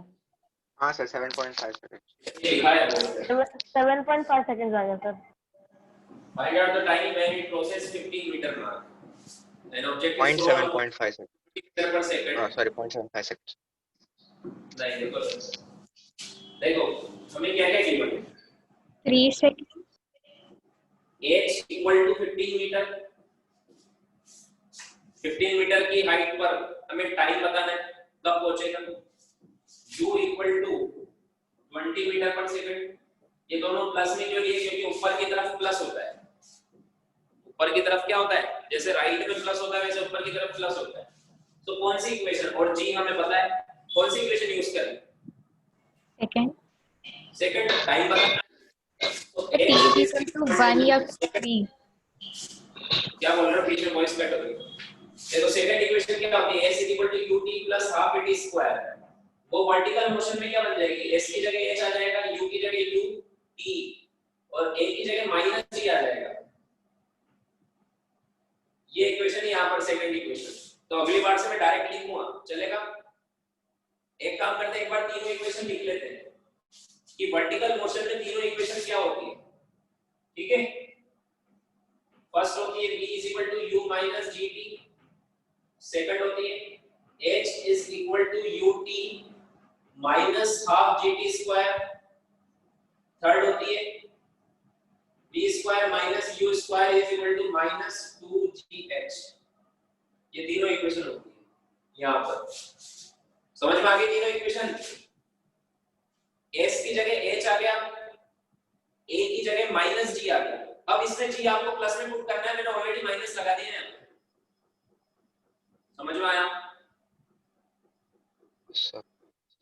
अब इसमें डायरेक्ट प्लस में पुट कर सकते हैं क्योंकि ऑलरेडी माइनस लगा दिया, ठीक है। सो इक्वेशन कौन सी यूज होगी, second h is equal to ut minus half gt square। So h कितना 15, u कितना 20, t minus half into g, g/2 क्या होता है 5, तो 5t square। सो 5 से डिवाइड करेंगे तो क्या बचेगा, 3 is equal to 4t minus t square। इसको उधर लेके जाओ तो t square minus 4t plus 3 equal to 0, ठीक है। अब फैक्टर करो इसको, so t square minus 3t minus t plus 3 equal to 0। ये ऐसे वेक्टर करना आता है ना सबको। तो t कॉमन आ जाएगा, t माइनस 3 बचेगा, माइनस 1 कॉमन आ जाएगा, t माइनस 3 बचेगा इक्वल टू 0। तो इसमें से t माइनस 3 कॉमन आ जाएगा, इसको बचेगा t माइनस 1। तो देखो t की दो वैल्यू है, एक तो आया t इक्वल टू 1 सेकंड और एक आया t इक्वल टू 3 सेकंड। क्या एक सही है? और अगर एक आंसर सही है तो कौन सा सही है, या फिर दोनों ही सही है?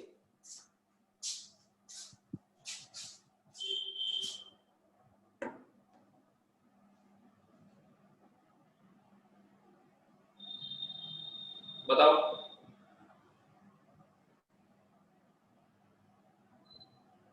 सर एक नीचे आते वक्त 3 सेकंड नीचे आते वक्त का है और 1 सेकंड ऊपर जाते वक्त का है। यस,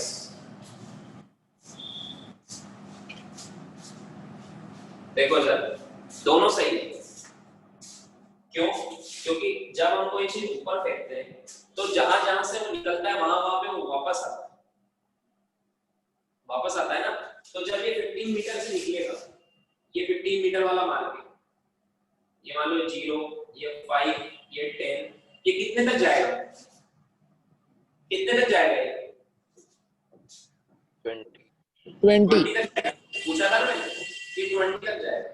सो ये यहां से निकला 20 तक गया, फिर यहां से रुक के वापस नीचे। तो एक बार तो t इक्वल टू 1 पर निकला, यहां से एक बार तो t इक्वल टू 1 पर निकला, फिर 2 सेकंड पर यहां पहुंच गया, है ना। फिर 1 सेकंड फिर इसको वापस नीचे आने में लगा, यहां पर फिर t इक्वल टू 3 पर ये वापस आया इसी जगह पर। समझ में आया क्या? सर रिपीट करो ना एक बार। हाँ रिपीट कर। ये रिपीट करो एक ये दो आंसर क्यों आ रहे थे? देखो दोनों सही है। एक बार तो ऊपर जाते वक्त निकला यहां से, और एक बार आते वक्त निकला, ये मैंने बोला। तो जाते वक्त कब निकला? अगर आपसे क्वेश्चन पूछा होता find out the time when you crosses the 15 metre mark while going upward, तो आंसर होता 1 सेकंड। तो आंसर क्या होता? 1 सेकंड।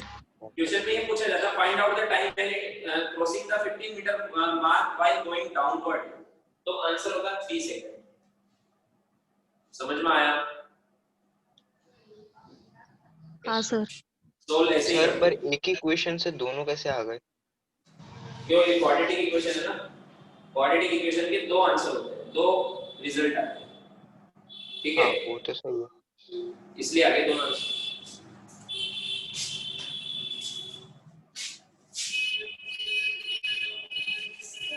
ये देखो, तो ये इक्वेशन क्वाड्रेटिक इक्वेशन है ये वाली। तो t के दो रिजल्ट आएंगे। कभी कभी x माइनस में आ जाता है तो गलत होता है, मतलब वो पॉसिबल ही नहीं। यहाँ पर तो दोनों पॉसिबल है ना, एक बार जाएगा भी सही, एक बार आएगा भी सही। हाँ अब देखो ये भी स्टैंडर्ड इक्वेशन है। इससे हमें इस मतलब स्टैंडर्ड इक्वेशन होते हैं जिनसे हमें बहुत सारे इक्वेशन बन सकते हैं। अब इनसे क्या बनेंगे देखो, अब इधर ध्यान दो सर। मैंने पूछा ये कितने सेकंड में वापस आ जाएगा नीचे? 3 सेकंड नहीं 4 सेकंड। 4 सेकंड। सर 4। 2 सेकंड ऊपर जाने के, 2 सेकंड नीचे आने के। अब देखो इधर इन दोनों को ऐड करो, 1 + 3 करो, 4 आएगा। तो ये जो टाइम के दो आंसर आए t1 एंड t2, इनको जब हम ऐड करते हैं t1 + t2, तो ये टोटल टाइम के इक्वल आता है हमेशा। ये दोनों आंसर आए ना, ये हमेशा टोटल टाइम के इक्वल आता है। कहने का क्या मतलब है? अब इस कांसेप्ट, अगर आपको कांसेप्ट पता है कि दोनों टाइम जब भी पार्टिकल किसी पॉइंट से निकलता है तो 2 बार निकलता है, एक बार ऊपर जाते हो तो एक बार नीचे आते हो। अगर आपको उसके दोनों टाइम पता है तो आप उसका डायरेक्ट टाइम ऑफ फ्लाइट बता सकते हैं। या फिर जैसे अगर आपको टाइम ऑफ फ्लाइट पता है, जैसे मैंने बोला एक ऑब्जेक्ट ऊपर गया, वापस मेरे पास आया 8 सेकंड। कितने सेकंड में आया? 8 सेकंड में। तो मैंने पूछा जिस जगह पर वो 2 सेकंड में निकला था उस जगह पर वो कितनी देर में आएगा? 6 सेकंड। 6 सेकंड। तो ऐसे कितने क्वेश्चन बन सकते हैं, सोचो जाने कितने बन सकते हैं। कंसेप्ट वही है, इसलिए इसको बोला स्टैंडर्ड डिवीजन है। समझ में आया कंसेप्ट क्या है कि जब भी वो किसी पॉइंट से निकलता है और आता है, उन दोनों का टाइम का sum equal to time of flight होता है कि नहीं होता है? Yes sir. ऐसे भी करके देख लो। सर पर एक डाउट है। हाँ पूछो। सर वो जो क्वेश्चन था उसमें वो 15 मीटर्स 1 सेकंड में पहुंचा हाँ और बाकी के 5 मीटर्स वो 3 सेकंड्स में पहुंचे, 1 सेकंड में पहुंचा। 1 सेकंड। हाँ हाँ तो आते वक्त जब वो पॉइंट पाएगा तो उसका टाइम डिफरेंट होगा। उतना ही तो होगा। इधर देखो, ये सबने लिख लिया क्या? हाँ ये लिख लिया। एक डाउट तो जो ये होगा कि सर, चलो अभी रुक जाओ, नहीं लिखा है तो भी कर दो। शायद एक डाउट क्या आया होगा कि सर 1 सेकंड में 15 मीटर चला और अगले 1 सेकंड में 5 मीटर ही चला, ऐसा क्यों? ये डाउट आ रहा है क्या? सर इसमें एक्सलेशन नहीं सर, अप्लाई नहीं आते है क्या? वक्त क्या पैटर्न फॉलो होगा?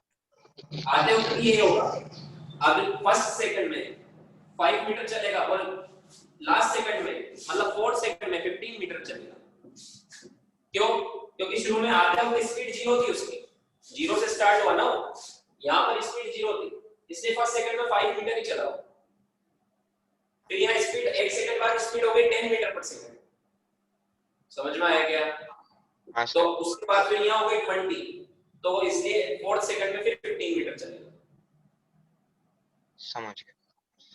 समझ में आया? ये मत सोचना कि इक्वल चलते होंगे, ये पहले सेकंड में भी 10 मीटर चला, दूसरे सेकंड में भी 10 मीटर, ये कांस्टेंट स्पीड से थोड़ा ना जा रहा है, हाँ पार्टिकल डिक्रीजिंग स्पीड से जा रहा है ना। Yes sir. हाँ सर। समझ में आया क्या? ऐसे भी याद रखो कि जब पार्टिकल अपने टॉप पर जाता है तो टॉप पर जाने से पहले जो फर्स्ट सेकंड में जितना चलता है उतना ही फर्स्ट सेकंड नीचे उतरता है उतना भी चलता है। समझ में आया क्या? Yes sir. या फिर टॉप पर जाने से पहले 2 सेकंड में जितना चलता है उतना ही 2 सेकंड वो नीचे जाते हुए चलता है। देखो इधर 2 सेकंड में कितना चला टॉप से जाने तक 20 मीटर, और अगले 2 सेकंड में नीचे आ जाएगा तो 20 मीटर ही चलेगा। Yes sir. यानी सर अगर यहाँ पे देखेंगे तो 15 मीटर में उसको 2 सेकंड लगा, नहीं कितना सेकंड लगा, 1 सेकंड लगा। हाँ। और अगले फिर 5 नीचे आते वक्त वहाँ पे 3 सेकंड कैसे लगा? वाला फॉलो हो रहा है, यहाँ पे भी 1:3 वाला वो जो मैंने बताया ना रिजल्ट, यहाँ पर भी 1:3 वाला लग रहा है। एक रिजल्ट लिखवाया था ना मैंने 1:3:5। हाँ हाँ हाँ। ये लिख के हटा दूं क्या? Yes sir. ये हटा दूं? हाँ सर।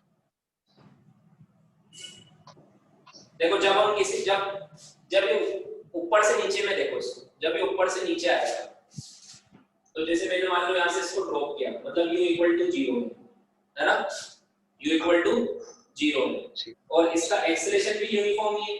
वो कंडीशन क्या थी? हाँ कंडीशन डायरेक्शन यूनिफॉर्म। अब मैंने पूछा हर 1 सेकंड टाइम इंटरवल भी इक्वल होना चाहिए। हर 1 सेकंड में कितना इसका रेशियो क्या होगा? तो वो वही होगा 1:3:5:7। तो फर्स्ट 1 सेकंड में ये 5 मीटर चलेगा, फिर नेक्स्ट 1 सेकंड में ये 15 मीटर चलेगा, फिर उसके नेक्स्ट 1 सेकंड में ये 25 मीटर चलेगा, फिर उसके नेक्स्ट 1 सेकंड में ये 35 मीटर चलेगा। मतलब 1:3:5:7। तो देखो इसमें भी तो ऐसा ही हो रहा है। यहां से जब ये यहां पर आया तब कितना चला? 5 मीटर। कितने सेकंड में चला? 1 सेकंड में। उसके बाद कितना चला? 15 मीटर। वो भी कितना चला? 1 सेकंड में। समझ में आ गया? समझ में आ गया? तो वो रिजल्ट आप वर्टिकल मोशन में भी लगा सकते हो 1:3:5, क्योंकि जो मैंने लिखवाया था कि कब लगाते हैं वो यहाँ पर भी तो है सेम चीज। Hello sir. हाँ बोलो। तो हमने ऐसा क्यों माना कि फर्स्ट 15 मीटर्स पर 1 सेकंड का टाइम लगा? ऐसे क्यों नहीं बोल सकते कि 3 सेकंड में 15 मीटर जो और बाकी के 5 में 1 सेकंड? 3 सेकंड में 15 हुआ ना, देखो इधर इसके आंसर क्या आएगा। देखो ये सेकंड इक्वेशन आपको क्या देता है, डिस्टेंस या डिस्प्लेसमेंट।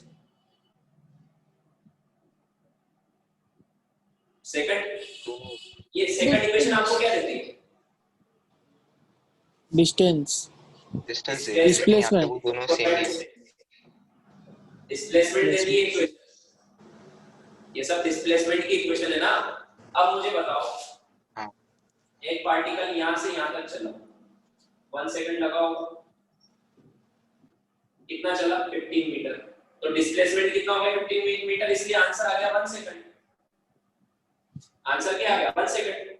अब उसके बाद वो घूम के वापस यहाँ आया, t = 3 हो गया, यहाँ पर t = 1 था, यहाँ पर t = 2 हुआ, अब वापस आया तो t = 3 हो गया। अब बताओ डिस्प्लेसमेंट कितना,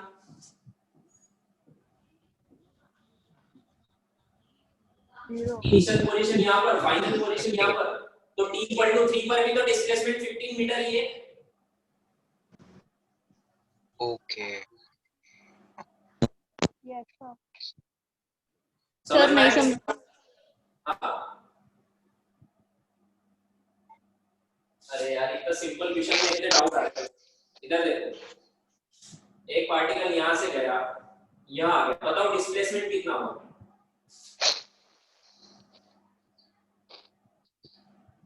बताओ कितना डिस्प्लेसमेंट हुआ, इतना ही हुआ। यस सर यस डिस्प्लेसमेंट क्या होता है, shortest distance between initial point and final point. तो ये डिस्प्लेसमेंट हुआ ना, कितना हुआ 15 मीटर। अब वो ऊपर कितना गया क्या गया उससे क्या मतलब, डिस्प्लेसमेंट तो इतना हुआ ना। तो t = 1 सेकंड में वो यहां तक आया था, फिर 3 सेकंड में वो घूम के वापस यहीं आ गया, तो डिस्प्लेसमेंट तो उतना ही है और टाइम कितना लगा 3 सेकंड, इसलिए दो आंसर है। हाँ सर समझा। समझ में आया? हाँ यस सर। एक ही चीज को मैंने 10 अलग-अलग तरह से समझाया, कोई ना कोई मेथड तो समझ में आया होगा सबको। हाँ सर। अभी डाउट है तो पूछ लो, वरना दिक्कत आएगी बाद में। सर जो 3 सेकंड है वो 15 से 0 है या 20 से 15? क्या सर जो 3 सेकंड आया है, 3 सेकंड आया है वो 20 से 15 है या 15 से 0? वो 0 से 15 है, यहीं से तो चला पार्टिकल 3 सेकंड, यहाँ से घूम के पूरा आया ना, तो यहाँ से यहाँ तक का टाइम है। देखो चला तो डिस्टेंस तो पार्टिकल, अब डिस्टेंस पे भी आ जाता है। चलो यहाँ से यहाँ तक चला, देखो फर्स्ट 1 सेकंड में कितना चला था, डिस्टेंस बताओ 15 मीटर, कितना चला था डिस्टेंस की बात करो, डिस्टेंस 8 हो जाती है, ठीक है, तो 15 मीटर चला था। फिर अगले 2 सेकंड में 5 मीटर और चला, क्योंकि हमें पता है 20 मीटर तक ऊपर जाता है, तो मतलब t = 2 पर वो 20 मीटर चला डिस्टेंस, और t = 3 पर वो 5 मीटर वापस से नीचे आ गया, मतलब 25 मीटर डिस्टेंस है 3 सेकंड में। बट डिस्प्लेसमेंट 15 क्यों आ रहा है, क्योंकि डिस्प्लेसमेंट लेंथ नहीं होती है, डिस्प्लेसमेंट होता है शॉर्टेस्ट डिस्टेंस। तो इनिशियल पोजीशन यहाँ है, फाइनल पोजीशन यहाँ है, तो ये तो शॉर्टेस्ट डिस्टेंस हुई। Yes sir. जब पार्टिकल ऊपर जाता है तो उसका डिस्प्लेसमेंट बढ़ता है, और जब नीचे आता है तो फिर कम भी होता है। समझ में आया क्या? समझ गया। यस फाइनल डिस्प्लेसमेंट कितना हो जाता है जब वापस हाथों में मेरे पास आ जाएगा, तो डिस्प्लेसमेंट कितना हो जाएगा 0।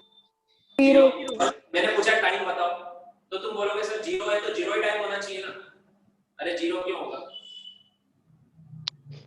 वो घूम के भी समझ में आया? यस ये क्वेश्चन होता, find out the time when it crosses 0 metre mark. मान लो क्वेश्चन होता find out the time when it crosses 0 metre mark, तो आपके आंसर t = 0 देते हैं। 0 और 4 भी आता है। एक 4 भी आता ना। यस अब आया समझ में?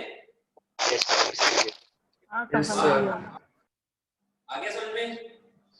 Yes sir. तो देखो यहाँ पर एक टाइम ही आया और एक टाइम आया, ये दोनों को ऐड करो, टोटल 4 ही आएगा। समझ में आया? Yes sir. हाँ सर। दोनों को ऐड करो, टोटल 4 ही आएगा, ठीक है। अभी भी सर डाउट है क्या? एक और वो है कि जो क्या? रेशियो है वो क्या? रेशियो ऊपर से नीचे आते वक्त ही लगेगा कि नीचे से ऊपर जाते वक्त भी लगेगा? वो उल्टा लगेगा, उल्टा लगेगा नीचे से हाँ ऊपर जाते हैं। उल्टा लगेगा ना? 3:1 लग रहा है ना, देखो 3:1। Yes sir. ठीक है, तो उल्टे में कंफ्यूजन हो जाता है, आप ऊपर से लगा दो फिर आंसर उल्टा कर दो। हाँ ऐसे उल्टा कर यस। आगे के दो कांसेप्ट याद रखना, वो जो दोनों टाइम आते हैं वो दो टाइम का मतलब मैंने इतनी देर से समझा रहा हूं, अब आगे के समझ में दोनों टाइम का मतलब क्या है। सर वो जो पहला टाइम आया वो सिर्फ वो पॉइंट तक नीचे से जाने तक का टाइम आया, और जो दूसरा टाइम आया वो पॉइंट वो तक पूरा गया घूम के फिर वापस आने तक का ऊपर टाइम। तक गया फिर वापस आया वो पॉइंट पे, वो वाला वो टाइम। टाइम मेजर कहां से हो रहा है? बॉटम से हो रहा है पूरा टाइम मेजर। दोनों टाइम कहां से शुरू हो रहे हैं? जीरो से। जीरो से यस सर। समझ में आया कि यहां से यहां तक ये टाइम यहीं से शुरू हुआ, ये t = 0 ये t = 1। अब देखो मैं फिर से बनाता हूं, तो t = 0 से 1 पर ये आ गया। अब एक और बार बनाता हूं, t = 0 ये ऊपर गया, यहां तक आया, ये t = 1 आया, फिर यहां आया ये t = 2 हुआ, ये मैक्सिमम पॉइंट है, फिर यहां से वापस नीचे आया, ये t = 3 हुआ, फिर ये ग्राउंड पर आ गया, ये t = 4 हो गया। समझ में आया क्या?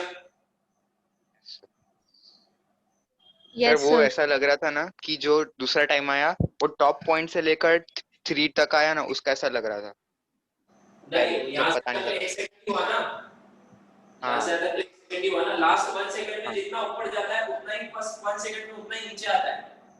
हाँ, इसके लिए वो कॉन्फ्लिक्ट हो रहा था माइंड में, इसके लिए पूछा। ओके, अब सब क्लियर हो गया? Yes sir. एक और डायग्राम बना देता हूं ज्यादा वाला।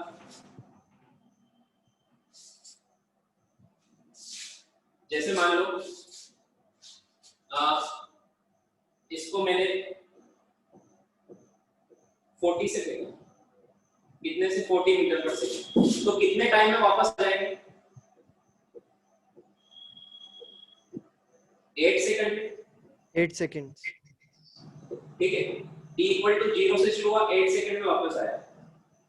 अब ये t = 1 पर यहाँ आ गया, ठीक है, फिर t = 2 पर यहाँ आ गया, फिर t = 3 पर यहाँ आ गया। लास्ट में कम क्यों बना रहा हूं? क्योंकि लास्ट में कम कम चलता है। समझ में आया क्या? Yes sir. और फिर t = 4 पर यहाँ आ गया। ठीक है, अब देखो सेम पॉइंट पर हो, जैसे क्वेश्चन क्या बनता है, ये सब देख लेना। क्वेश्चन क्या बनता है कि पार्टिकल का वो टाइम बताओ जब वो 3 सेकंड पे भी था और दोबारा कितने सेकंड पर आया। टाइम ऑफ फ्लाइट है 8। सर वापस रिपीट करो ना। फिर से रिपीट करता हूं, एक ऑब्जेक्ट को ऊपर थ्रो किया जिसका टाइम है 8 सेकंड, वापस आने का टाइम है। टाइम ऑफ फ्लाइट मतलब क्या होता है? वापस आना, total time. Time of flight मतलब वो 2u/g वाला फॉर्मूला, मतलब 8 सेकंड कि उसका टाइम ऑफ फ्लाइट ये मैंने 8 सेकंड। मुझे बताओ कि जब वो 3 सेकंड पर था उसी पॉइंट पर वो फिर से कितने सेकंड में आया? 5। 5। तो यहाँ पर आते वक्त, ये तो ऊपर जाते वक्त है, आते वक्त का कंसेप्ट क्या होगा? ये 3 ये 4 ये 5 ये 6 ये 7 और ये फिर से 8। देखो सबको टोटल करो, यहाँ पर भी दो तो यहाँ पर एक और आंसर आएगा 4,4। दोनों सेम आए इसलिए एक ही होगा। Yes sir. ठीक है, बाकी हर किसी में तुम निकालोगे, अभी निकाला ना तो 2 आंसर आएंगे। जैसे ये निकालोगे 1,7 आएगा, इस पर निकालोगे 2,6 आएगा, इस पर निकालोगे 3,5 आएगा, उस पे निकालोगे 4,4 आएगा। और टोटल हमेशा क्या होगा? 8 total time. Time of flight 8 होगा। बराबर।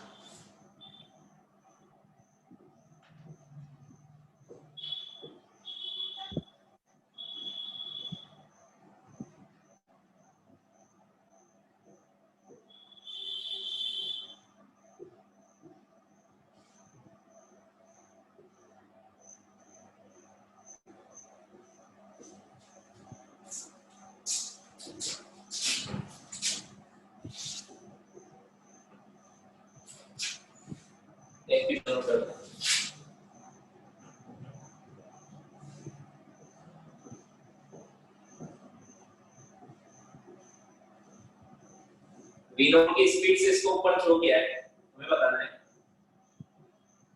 Find out the speed when object is at maximum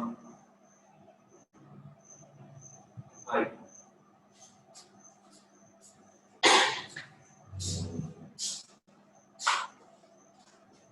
क्या बताना है? नहीं, फाइंड when the गलत क्वेश्चन है ना, object is at maximum height पे तो 0 हो जाता है ना। Yes sir. Find Yes, out the sir. speed object is at half of maximum height.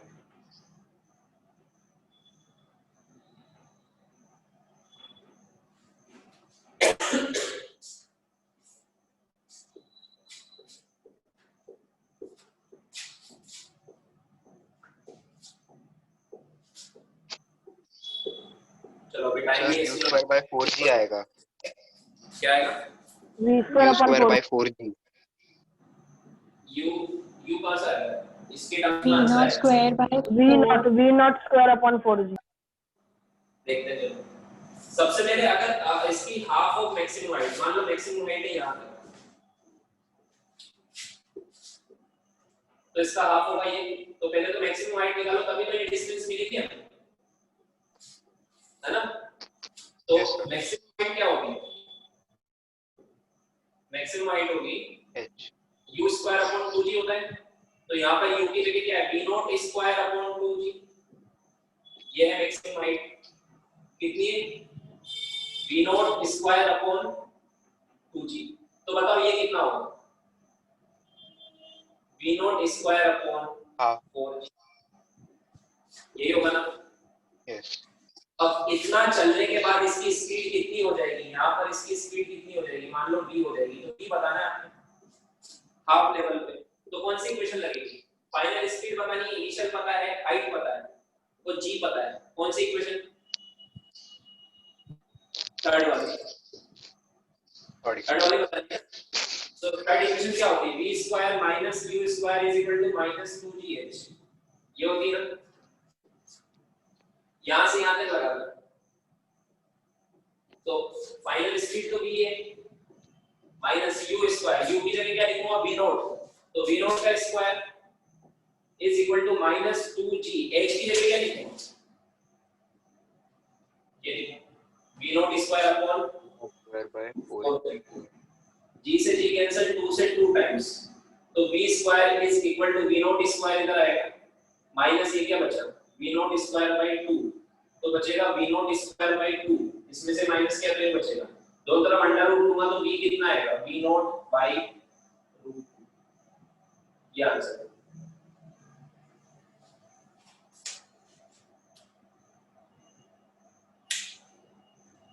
मतलब जब भी ऑब्जेक्ट अपने मैक्सिमम हाइट से हाफ तक आ जाता है तो उसकी स्पीड रूट 2 से डिवाइड हो जाती है, इतनी कम हो जाती है, ये क्वेश्चन में पूछा है, ठीक है?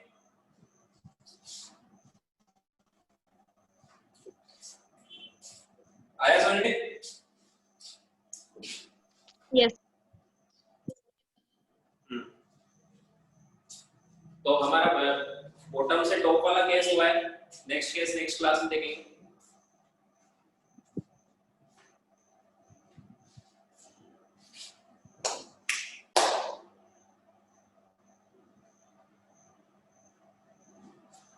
जिनको नेट की प्रॉब्लम आई थी वो लेक्चर देखना मत भूलना, जहां जहां पे उनको प्रॉब्लम आई थी जिस क्वेश्चन में, वो क्वेश्चन देख लेना फिर से, ठीक है?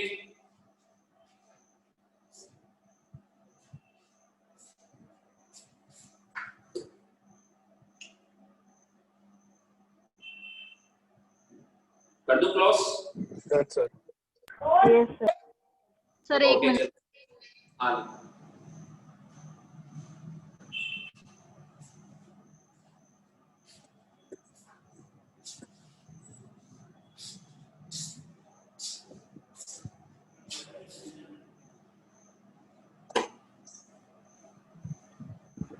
Hello sir. हाँ बोलो। सर मुझे एक ऑब्जेक्टिव वेक्टर्स की एक ऑब्जेक्टिव में डाउट है। वेक्टर के ऑब्जेक्टिव क्वेश्चन में एक्सरसाइज के कौन सी एक्सरसाइज? एक्सरसाइज 2 पार्ट 2 का नहीं तो वो हाँ, तो हमने part डिस्कस किया था ना, डिस्कशन हाँ, के टाइम में sir. नहीं किया। ग्रुप में भेजो, ग्रुप में कोई ना कोई सॉल्यूशन भेज देगा उसका, ठीक है? Okay sir. हाँ ग्रुप में भेजो पहले। ओके चलो, ओके मिलते हैं नेक्स्ट क्लास में। Bye sir, thank you sir. Okay bye bye sir, thank you sir. Bye sir, thank you sir. Bye sir, thank you sir.